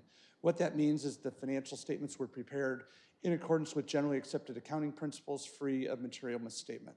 And that's the highest level of opinion that you can receive on your financial statements. Also within the ACFR is another opinion given, and that's given anytime the city expends more than $1 million in federal funds. You're required to have what's called a single audit, which is required by the federal government for those expenditures of federal dollars. During the fiscal year, the city expended over $2.6 million in federal funds. We also gave unmodified or clean audit opinions on the city's internal controls over financial reporting and compliance on other matters. In addition, we gave an unmodified opinion on compliance and other matters that could have a material impact. In the separate single audit report, we reported on our testing of the major programs. This year, this was the Housing Urban Development, or HUD, Economic Development Incentive Program, that grant for the Eagle Street project, and there were no findings or question costs. So more good news there. One other piece of compliance, since you do have a tax increment financing district, the State Comptroller's Office requires a separate audit of your TIF fund in compliance with state laws regarding TIF, and we also issued an unmodified opinion or clean opinion there as well. The last piece of information that I would bring to your attention is a document called the Management's Discussion and Analysis. This is a city-prepared document, as you're the management for these financial statements, and this document provides very good information for your constituents looking for financial information about the city. This document, in my opinion, along with the city's annual budget document, are excellent sources for that information, and both can be found on the city's website. As noted in that management discussion analysis, the city is also in compliance with its fund balance policy. In the required supplementary information, that's where you'll find all of the information related to the city's funding of your 3 pension plans: IMRF, police pension, and fire pension. Each and every year, the city has funded at or more than what the actuaries have recommended. And with the strong investment performance in 2025, the funded percentages based on the market values of those assets at 12/31/25 was 103% for IMRF, 89% for the police pension, and 89% for the fire pension. On a side note, the average funding percentage for police and fire pensions across the state is probably around 50 to 55% based on the last information presented by the Department of Insurance. In conclusion, the audit went smoothly and on time. We received all of the information we needed to complete the audit of the city on a timely basis. Your city staff that we work with are very professional and easy to work with. These are the highlights I prepared for you this evening, but I'd be happy to answer any questions that you might have. Any questions from the council? Thank you. Thank you very much. We enjoy working with the city. Thank you. Councilman Kelly, may I have a motion Yeah, thank you, Mayor. I'll move to receive the annual comprehensive financial report and management letter for the year ended December 31st, 2025. Councilman Holzhauer. Second Holzhauer. We have a motion and a second on O1. All those in favor sign aye. Opposed? Aye. Motion passes 9-0. O2. Item O2 is a recommendation to receive the 2026 mid-year financial report. Deputy Finance Director Tracy Morocco has a presentation. Good evening, Mayor and members of City Council. Tonight we have the mid-year financial update, which summarizes year-to-date revenues and expenses through June 30th. This slide is our agenda for tonight. Our discussion will focus on revenues and expense trends, as well as an update on the progress of the city's capital improvement program. We'll also briefly discuss the 2027 budget process and the timeline for budget adoption. Lastly, as we will discuss, revenue performance in the city's major funds is exceeding projections, particularly in the general fund. This has further strengthened the city's financial position, providing financial flexibility for us in the second half of the year. So big picture, first we'll start with a few key takeaways from the mid-year financial report. Total revenues across all funds are performing 4% higher than 2025. Total revenues are performing less than 1% lower than projections, but that really is due to the timing of federal and state grant funds. Revenues in the general fund, electric and water utilities are exceeding projections as well as the prior year. This strong revenue performance in the general fund strengthens the fund's capacity to support unforeseen and emerging operational needs in the second half of 2026 that we will discuss later. Expenses are trending at or below budget in most key funds. Although capital projects are underway, differences between the prior year and the budget primarily reflect the timing of projects. All right, this slide shows a budget summary through some of our major fund categories. We have maintenance and operations, capital and debt service, and special funds. Maintenance and operating funds are the city's major funds responsible for supporting most public services. The capital and debt service funds are those responsible for funding current capital projects and the debt associated with past projects. Special funds are those that support special purposes like the library, Naperville Settlement, food and beverage, and the special service area funds. For each category, you can see actual revenues and expenses represented by the shading on these charts. The black marker represents year-to-date projections based on 5 years of history. The top chart in green shows that revenues are performing as expected in most areas through the second quarter. Starting on the left, you can see that our maintenance and operating funds are in line with expectations. Our capital and debt service funds have the most significant variance from projections. On the revenues, grant funding is driving the variance in capital. We budgeted nearly $17 million in grants and have received approximately $1.5 million year to date. Nearly $11 million of the $17 million in grants is related to the North Aurora Road project. As the project progresses, we will be reimbursed for those expenses through federal and state agencies. Variance on the expenditure side is largely dependent on the timing of capital projects and isn't necessarily indicative of progress, as you'll see later when we discuss the CIP. And then lastly, with our special funds, you can see that the revenues are slightly above expectations, while expenditures are slightly below. All right, for revenues, on this slide we'll highlight how specific revenues are performing throughout the year. Overall revenues are up 3.9% from 2025. Major state shared revenues, including sales, income, and motor fuel tax, continue to show year-over-year growth. State income tax continues to be one of our strongest revenue streams, benefiting from low unemployment and strong corporate profits. State sales tax continues to perform well and is nearly 6% higher than where we would expect it to be. Oh, shoot, sorry. All right, similarly, in the local tax category, home rule sales tax is exceeding projections as well as the prior year, and this is related to those legislative changes to online sales tax. Additionally, nationwide, consumer spending remains strong in spite of increased fuel prices, and we're seeing this at the local level as well. Food and beverage tax is slightly below projections, but performing 8% higher than 2025, and that's reflecting Block 59 as well as new restaurants downtown. Hotel motel tax is 3% below projections and 6% lower year over year. 2025 revenues did include a larger volume of delinquent payments from 2024, so that accounts for some of that variance to the prior year. This is the first time we are reporting on the local grocery tax. The first receipt was received in April of this year. While total revenues are below projections, monthly remittances increase each month, signaling improved tax reporting compliance by local businesses. As a result, we expect that variance to projections to hopefully decline throughout the year.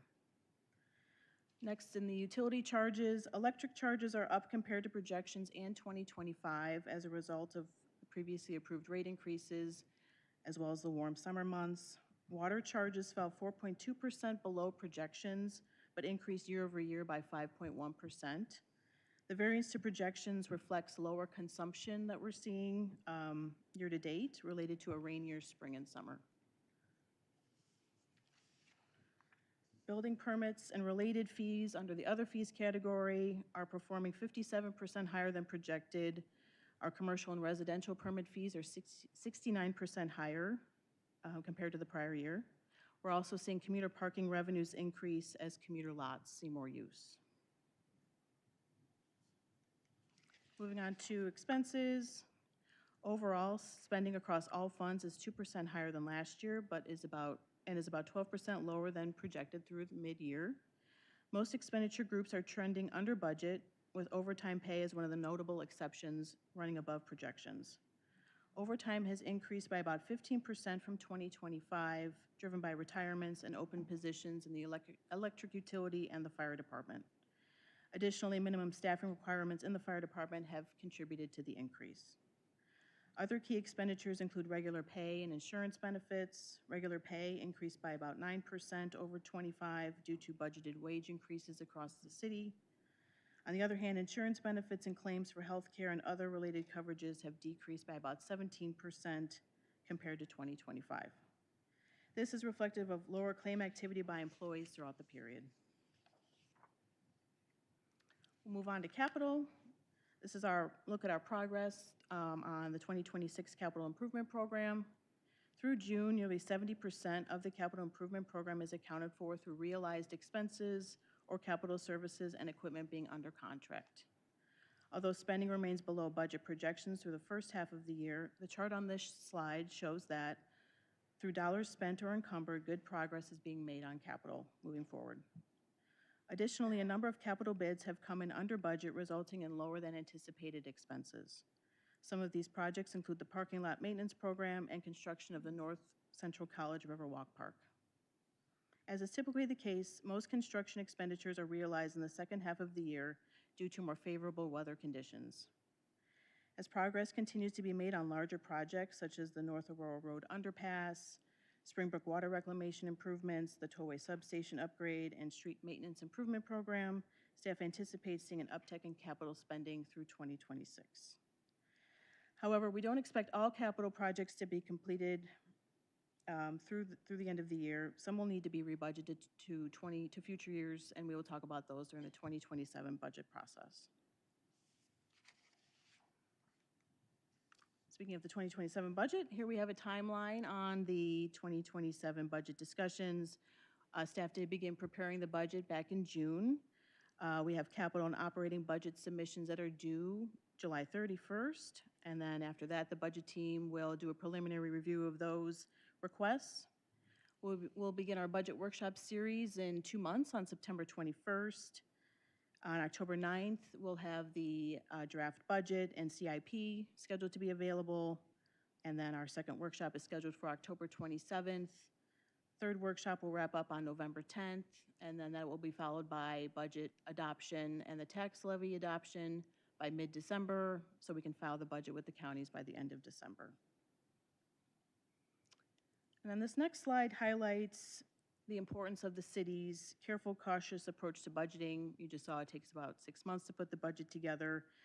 So this next slide will kind of walk through how this careful, cautious approach provides us financial flexibility when we need it most. As you know, in June, the city experienced severe storms that caused widespread tree damage and power outages. In response, the city quickly funded additional bulk brush collection and specialized tree removal services to help restore the community. Earlier tonight, you accepted the record of the emergency procurement for these services and their associated cost. While both the Department of Public Works and the electric utility included funds in their budget for services such as tree removal and tree trimming, these additional unbudgeted services were required due to the magnitude of the unforeseen damage these storms produced. As we've discussed tonight, concerns about moderating revenue growth have not yet materialized. Strong revenue performance through the first half of 2026 has strengthened the city's financial position and provided additional capacity to respond to these unforeseen events. A strong financial position gives us the opportunity to be flexible and timely to respond to these service needs. Staff regularly monitors service demands and any emerging operational needs. As a result, at the August 18th City Council meeting, staff will present an out-of-cycle staffing proposal for the Transportation Engineering and Development Department Business Group to address their operational demands. In summary, the work that's been done around responsible budgeting and financial management has strengthened the general fund reserves, allowing the city to respond to emerging needs and unforeseen events without disrupting planned operations. And so with that concludes my presentation, and we can answer any questions you might have. Councilwoman Gibson? Yes, thank you, Mayor. Thank you so much for the presentation. I would love some more clarification about the grocery tax. I know as a council, we debated that quite a bit last summer and fall, debated between imposing a 1% grocery tax or increasing the home rule sales tax. We're expecting 6.5 million. Why is that less? Did retailers, since it was a state tax that has now been shifted to be imposed by the city, did we need to inform retailers? Why are we not collecting that at the level we expected to? I believe the state informed them, and we are monitoring business by business those that we would expect to receive grocery tax revenues from. Mm-hmm. We are tracking those, and that's where we can't really talk about it publicly since it's, kind of confidential information. But we do notice that certain retailers were not remitting, and now they are remitting. So that's where the comment on reporting compliance seems to be improving. We do see each monthly remittance increasing, and we are trying to track business by business to make sure they are remitting. Okay. As a follow-up then, if a business isn't remitting taxes, is there a recourse? Are we able to recoup that income? Is this going to affect our final budget, since we were expecting 6.5 million and we budgeted for that? The businesses that we're not collecting from, the next month we have been, so we can probably I don't know if we can reach out to the state to kind of talk with them. They're the ones that typically do the business reach out, but yeah, we can look at those businesses that are not remitting and discuss those with the state. But yes, it could impact year-end projections. Okay. I mean, I have a concern about equity across Naperville businesses if, some are following the newly imposed tax. I don't know if there's any appetite on council. I will reiterate my concern that I did last fall, that I don't think we should be taxing groceries. Councilman Holzar? Thank you, Mayor.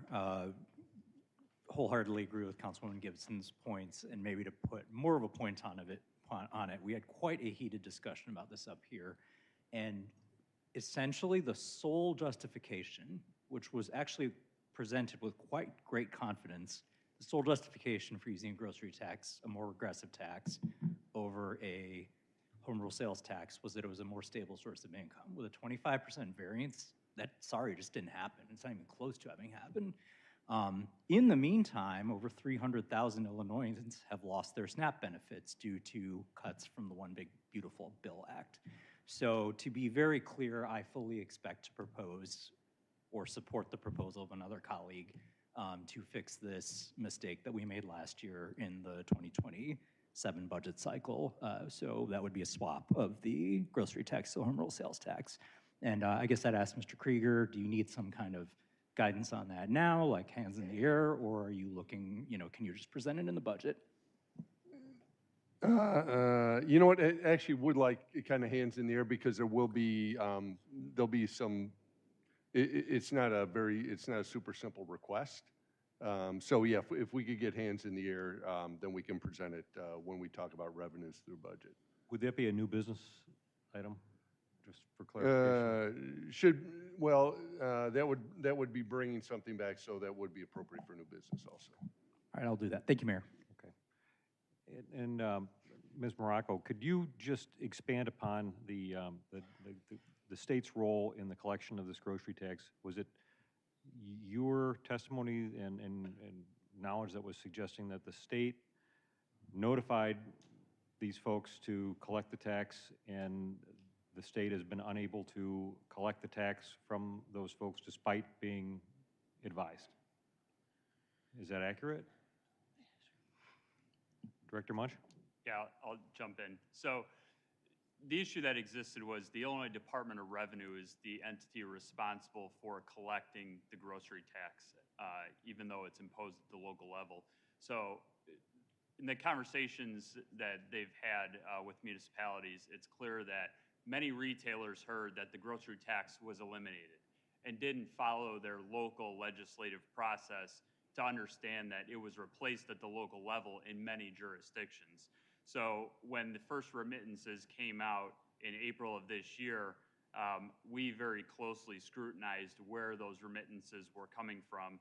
And we were surprised, but IDOR had kind of alluded to the fact that they knew compliance was spotty, particularly in that first month or two. We saw, again, without divulging names of businesses, big box retailers that have a significant grocery footprint that didn't remit in that first month.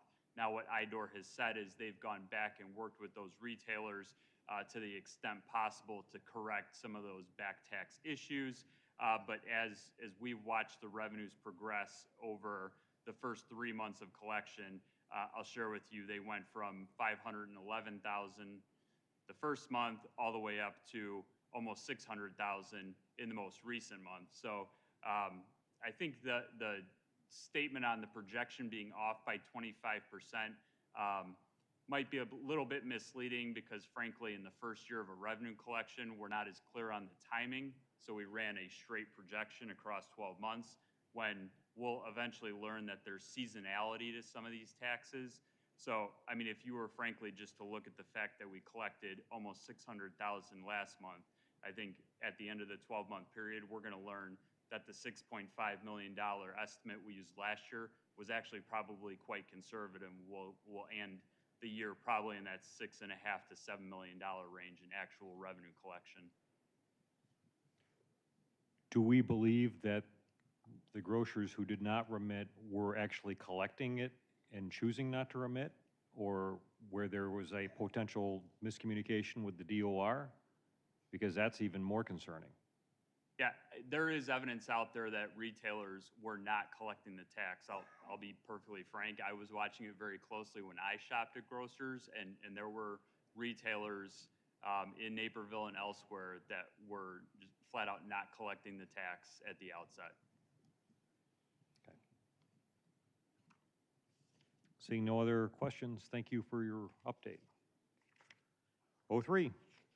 Item 03 is recommendation to receive the electric utility presentation regarding market participation without asset ownership. There'll be a presentation by Doug Krieger, but first we have 4 speakers. The first speaker is Bias the Kerr, followed by John Doyle.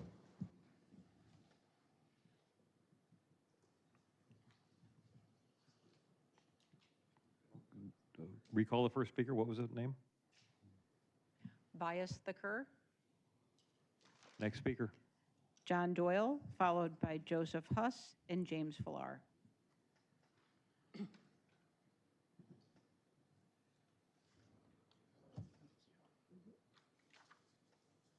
All right, John Doyle, Naperville resident. Thank you again. In tonight's presentation, you are going to hear that this option has a need to create a rate stabilization fund, and we're going to need to start funding that in 2028. that ended up being kind of a perfect coincidence for me to revisit this chart and talk about how the fact that we did have plenty of money to make a rate stabilization fund just a few years ago. And if we had been a little more intelligent about it, it would be a lot easier to have that rate stabilization fund, which would make this option more attractive than it is at this current moment with our current finances. One of the things we should have been doing back in 2022 is when we saw that $10 million drop in 1 year is a pivot here and start a correction earlier. And I know there's an easy excuse to say, we implemented our consultants' 3-year rate track, so what do you want us to do? Well, there's a couple details that are left out of that. One is that the consultant told us that they were assuming 2.5% inflation, and I think we all remember what inflation looked like from 2022 to 2024. And they also assumed no growth, and we had significantly negative growth.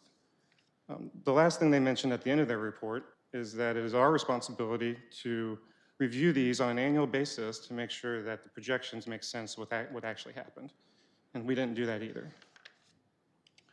Had we pivoted here when we should have, we could have avoided taking on any new debt. We could have kept the minimum balances above where they needed to be, and we could have kept all of the rate increases under 3% year over year, instead of the drastic ones we had for 7, 5.7, and 5.7.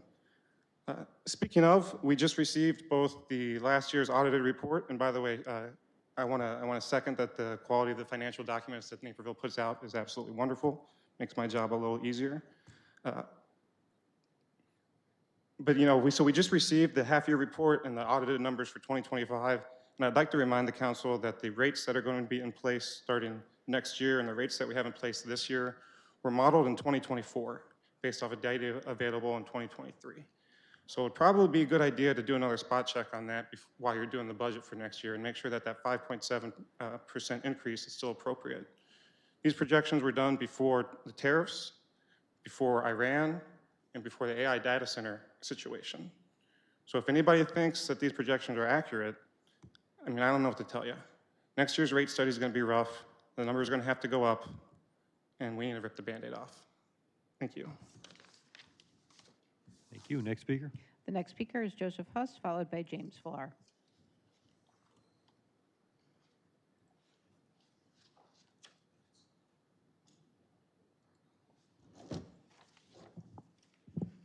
Thank you. I'm Joe Huss. I'm still an SVEST volunteer, and I have 3 points for tonight's presentation. First, if Naperville doesn't continue with IMEA, these are the functions that would need to be replaced, but that doesn't mean the only option is expanding our staff. There are dozens of experienced companies that already provide these services, so we could transition without adding city staff. Many of these companies already have the software, systems, and frankly, the scale that our city can't match. So we suggest exploring options to use commercial firms. My second point is about risk. On page 5 of our current contract, you see that Naperville ratepayers are responsible for IMEA's legal settlements if they're sued. By contrast, commercial vendors are responsible for their own legal settlements as their shareholders take on that risk. And that's especially important because recent scientific work, including papers published in Nature and a Dartmouth study, show how emissions can be linked to specific economic damages. Obviously, IMEA owns 2 coal plants, including one that's one of the top 10 emitters in the country. Climate liability lawsuits are already underway in several states. It's not hard to imagine a court in a decade or two finding that companies that polluted well after the implications of climate change were well known must take responsibility for the damage their pollution caused. So I'm recommending that we consider risk when we can enter long-term contracts. My final point, I'd encourage the council to set the objectives for September's energy strategy so staff has clear guidance on next steps. Here are some potential agenda items. First is to develop a vision for Naperville's electricity future. The second would be to agree on decision criteria. What are the criteria we should use to evaluate the various options? And third, to use the criteria to narrow the options so staff can do a deeper dive on fewer options. For example, if we want to limit ourselves to existing technologies, then staff could eliminate SMRs, for example. And those steps would keep the process transparent and focused on what residents most want. In closing, here are some potential attributes for a decision-making framework. Most of these are common criteria in RFPs. You'll see them in other of our city RFPs. The goal is to find the option that gives Naperville the best mix of cost, flexibility, sustainability, and protection over time. Thank you for your time and service. Thank you. Next speaker. The final speaker is James Fuller.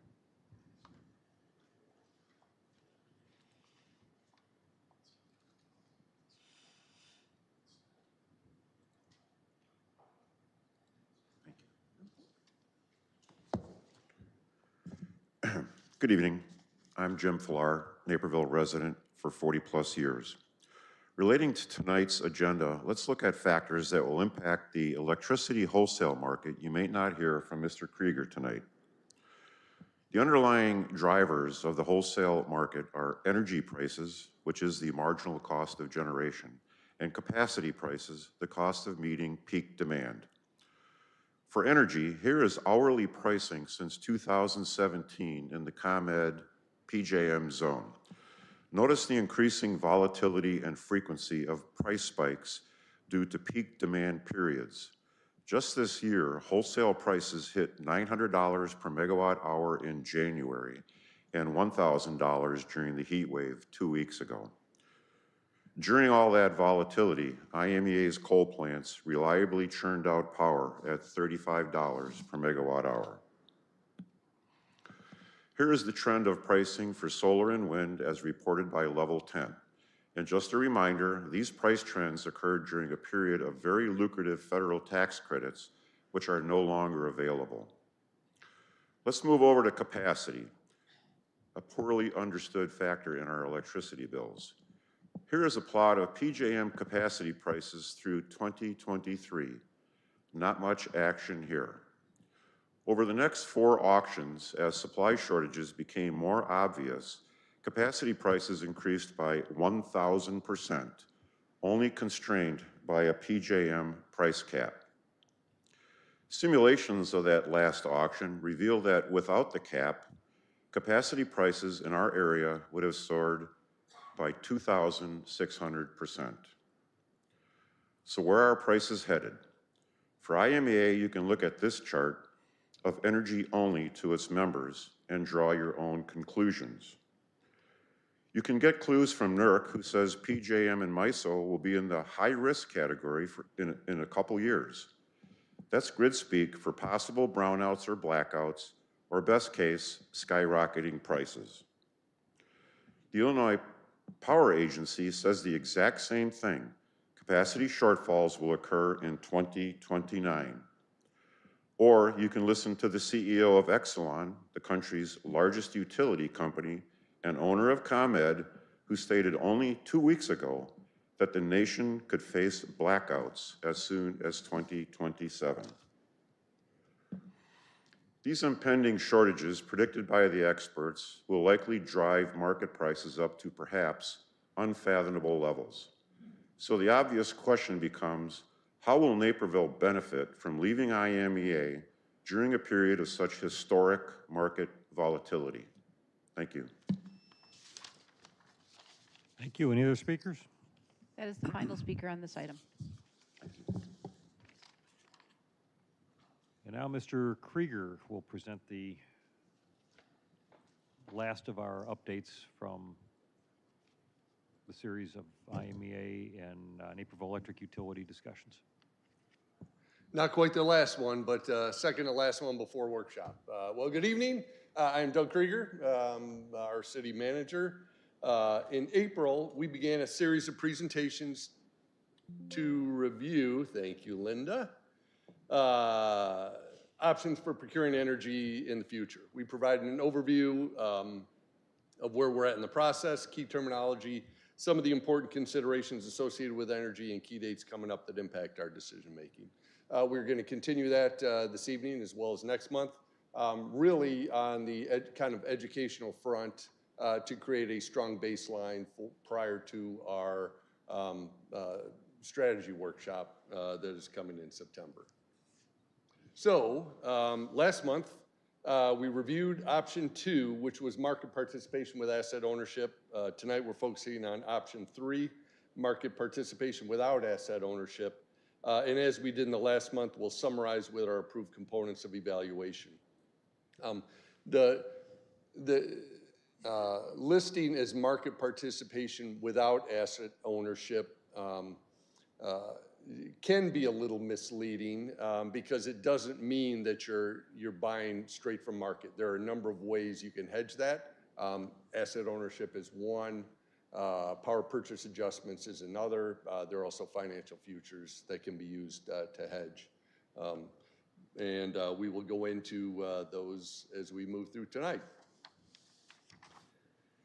First, what we want to do is define the types of market purchases and review some of the important considerations for the option.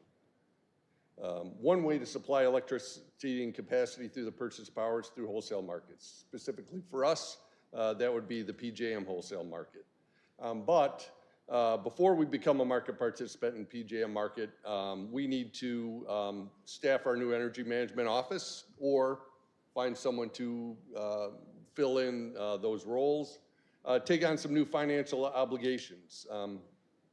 One is to supply PJM with required collateral, which is estimated roughly 1 to 2 months of highest annual bills, execute a number of agreements and forms required to participate with PJM, and then also due to change in status and loss of hedging through asset ownership, establish a rate stabilization fund in-house. As a market participant, we are going to be responsible for functions that are currently some of which are currently being executed by IMEA, market scheduling, long-term planning, regulatory compliance, energy efficiency programs, and demand response programs.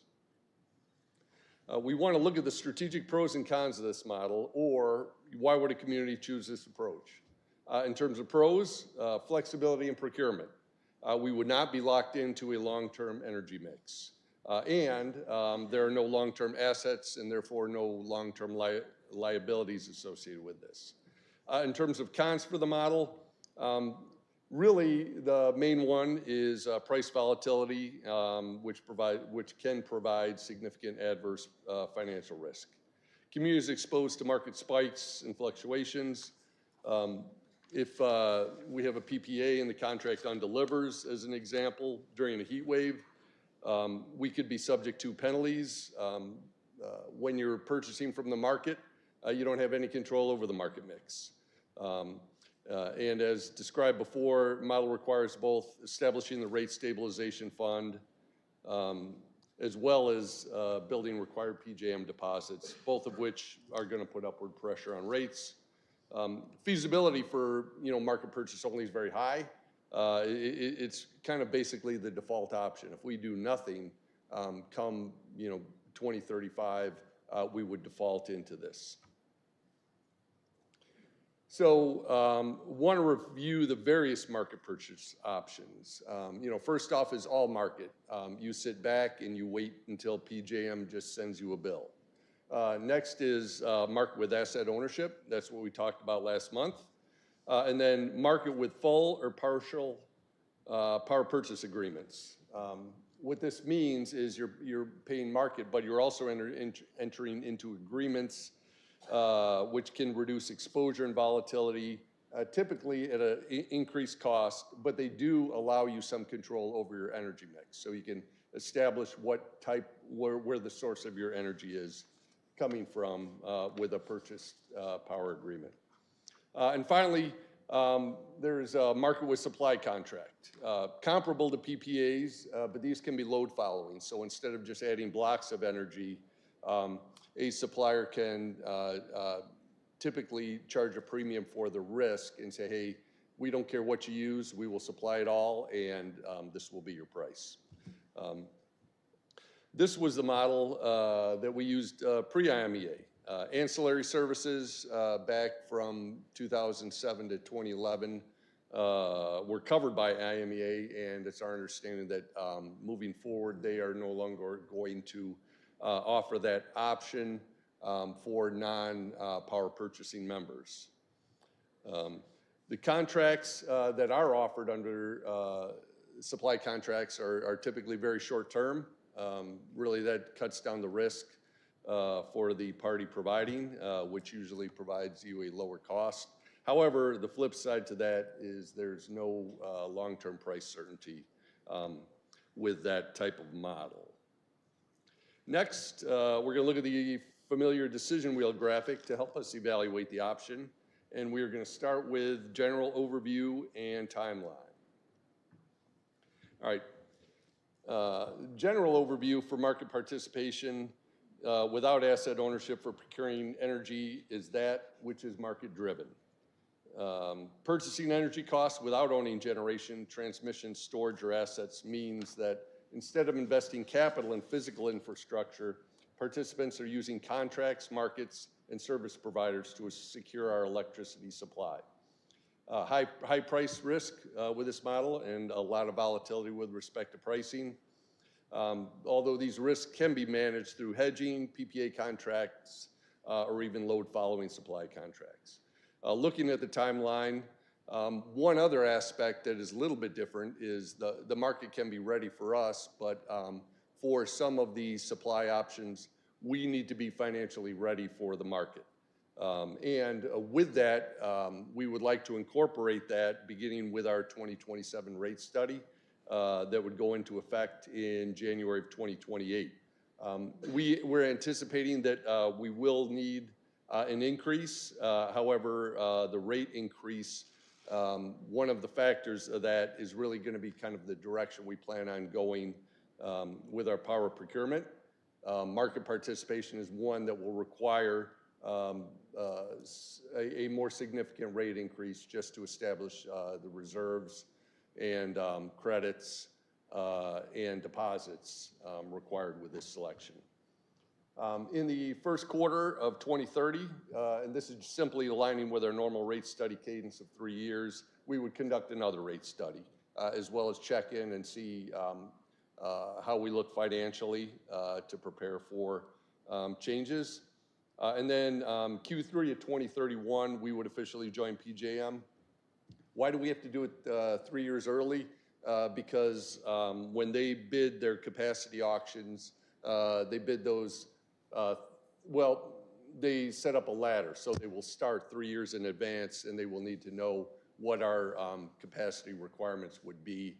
Otherwise, we would be required to pay more because they would be unable to plan for the capacity when we became a market participating member. Beginning of 2035, we would either need to staff the Energy Management Office internally or find an outsourcing partner to do those services for us. And then ultimately, September 30th of 2035, we would become a direct PJM customer. All right, next, we're going to review the key financial considerations and the level of autonomy we have in this option. From a financial perspective, there's price volatility and significant adverse financial risk. PJM requires deposits and collateral, and rate stabilization fund need to be established. Also going to be costs of hiring additional staff to manage the Energy Management Office or to provide payment for contracted third-party services. We would not have the autonomy in our power supply choices with this option. We just take what is sent into the market. Really going to be driven by market mix. We can control some of our power supply choices by entering into partial power purchase agreements. All right, looking back at the decision wheel, next we'll discuss financial risks and an example community. As mentioned, there are extreme risks without and sometimes even with hedging tools such as PPAs or asset ownership. we'll cover a couple of extreme examples. In February of 2021, Winter Storm Uri hit Texas and hit it pretty hard. CPS Energy, which serves the San Antonio market and is one of the largest municipalities in the country, absorbed a $1 billion increase in costs during the storm week. That's broken up into $800 million in natural gas costs, because during that period, natural gas also spiked, as well as $200 million in higher electric costs. To date, they're still trying to get this resolved 5 years later, and the natural gas bills still under dispute sit at $350 million. Next example, Denton, Texas. Used this as the example from last month because they do have asset ownership. They do have natural gas generators. And when Winter Storm Uri hit, they thought they would have been hedged with the assets. They initially started the gas generators. They were operating, and then the pressure in the gas pipe dropped, so they could not produce any of their own energy that they had planned. They had to buy on the market at the exact wrong time. So they paid a very much higher elevated price. That one is still working through ultimate settlements, and they've gotten the cost of that winter storm down to $31 million. A little bit closer to home, Winter Storm Elliott, and this is in 2022, caused the PJM to issue $2 billion in capacity penalties. And what those are is you get paid to have assets standing by to generate. When PJM gives you a phone call and you are unable to generate, you have to pay a significant penalty. So in 2022, with that winter storm, which also happened to happen on Christmas Eve and Christmas Day, $2 million of penalties were issued. Moving on to example community, not a lot that are straight up market. You know, one that's considerably smaller than us is South Sioux City, Nebraska, about a tenth of our size. They're registered as load-serving entity and an active market participant inside the Southwest Power Pool grid. So that would be similar to our PJM. Not part of a joint action agency. What they did is they hired a private commercial entity to act as their direct market manager and scheduling agent. And that entity is providing load following energy as well as ancillaries for South Sioux City. And who is providing that? That is AEP Energy Partners. Next, we'll take a look at the feasibility for Naperville and carbon-free resource availability. All right, so if no decision is made, market participation without asset ownership is our default choice. To mitigate the risk, we can consider energy futures or commodity trading to hedge. And sourcing is fully dependent on the market. Mitigations for the sourcing could include the purchase of renewable energy credits or renewable power purchase agreements. Moving back to the decision wheel, we'll cover the cadence of council decision-making and summary for this option. Similar to market participation with asset ownership, and similar to what Denton, Texas is doing, we would likely need, the city council would need to review and evaluate rates on a quarterly basis with this option just due to the volatility. You know, to summarize, the option's high risk. In terms of pros, no debt issued to build and maintain physical power plants. We have some more flexibility. We can pivot the power portfolio to new technologies and avoid being stuck with obsolete or unviable infrastructure. For the cons, we're completely exposed to market fluctuations, and grid operator requires tens of millions in cash and credit up front to allow for our participation and our market trading. No control over the market mix and rate increases, and rates would increase beginning in 2028 to establish a rate stabilization fund for our utility. Next month, we're going to look at our final option, which is sale of the electric utility. I think that one will be a little shorter than both this one as well as last month. So what I would also like to include at the end of that would be a high-level discussion on the September workshop to ensure that our planned agenda is going to be consistent with what the City Council is looking for and their needs. And with that, I'd like to thank everybody for their time and be happy to answer any questions. Councilman McBroom. Thank you, Director Krieger.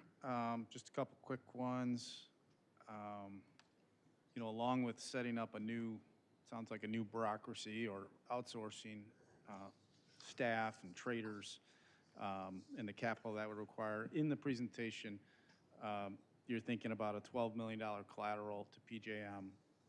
And then I think it was slide 8, we would be doing a rate study next year, and in 2028, our utility rates would go up. To establish this rate stabilization fund, we would have to start saving for that. You know, and is there an estimate of what that fund there would need to is, be? and actually I'm going to take bad news and make it slightly worse. The deposits PJM requires, it's kind of like a first and last months of rent. They base it on your highest rent. The $12 million figure was for 1 month, but typically they would require 2 months of your highest electric use. So for us, it would be about $24 million. From a rate stabilization fund standpoint, if we utilize the same methodology that IMEA utilizes, that would be about $15 million in additional funding. However, without the hedges of the physical assets, we are going to use our rate consultant to see what they would recommend, but we're talking tens of millions of dollars. You know, we don't need to have that in the bank right now. However, when you're going to be raising an amount that large, you know, you don't want to wait until 2034 and throw, you know, a $40 million adder onto the rates. So, you know, the longer you can spread it out, probably the better. And we would like to start with our next kind of regularly scheduled rate study, which is next year. Great, thanks. Councilwoman Gibson. Thank you, Mayor. I question about the capacity penalties, because that was brought up as an example for some of the others. Are we subject to those when Trimble County or Prairie State go down? I mean, I know the storms were an example, but our generation assets also go down. Our generation assets, yes. Anyone who is receiving capacity payments from PJM, if they fail to deliver, are going to be subject to penalties, yes. I know there have been outages in the past. Have we paid those penalties in the past? Do you know? I'm guessing that we have. I will need to check with IMEA to see if we can get like some quantification of that. And the talk about, you know, additional staff that we would have to hire, or as you know, some members who spoke tonight said there's other organizations that we could hire to do this, you know, market monitoring. Absolutely. Right now, IMEA does this for us, but Correct. it's also part of the package that we're paying for. Correct? Yes. So it's a cost that we're paying now that would just be redirected to a different entity doing that same that's service. correct. Okay, thanks, that's helpful. Councilman Kelly. Thank you, Mayor. Just a question about the example communities. You gave us some of the worst-case scenarios with Denton, San Antonio, and then an example community of South Sioux City.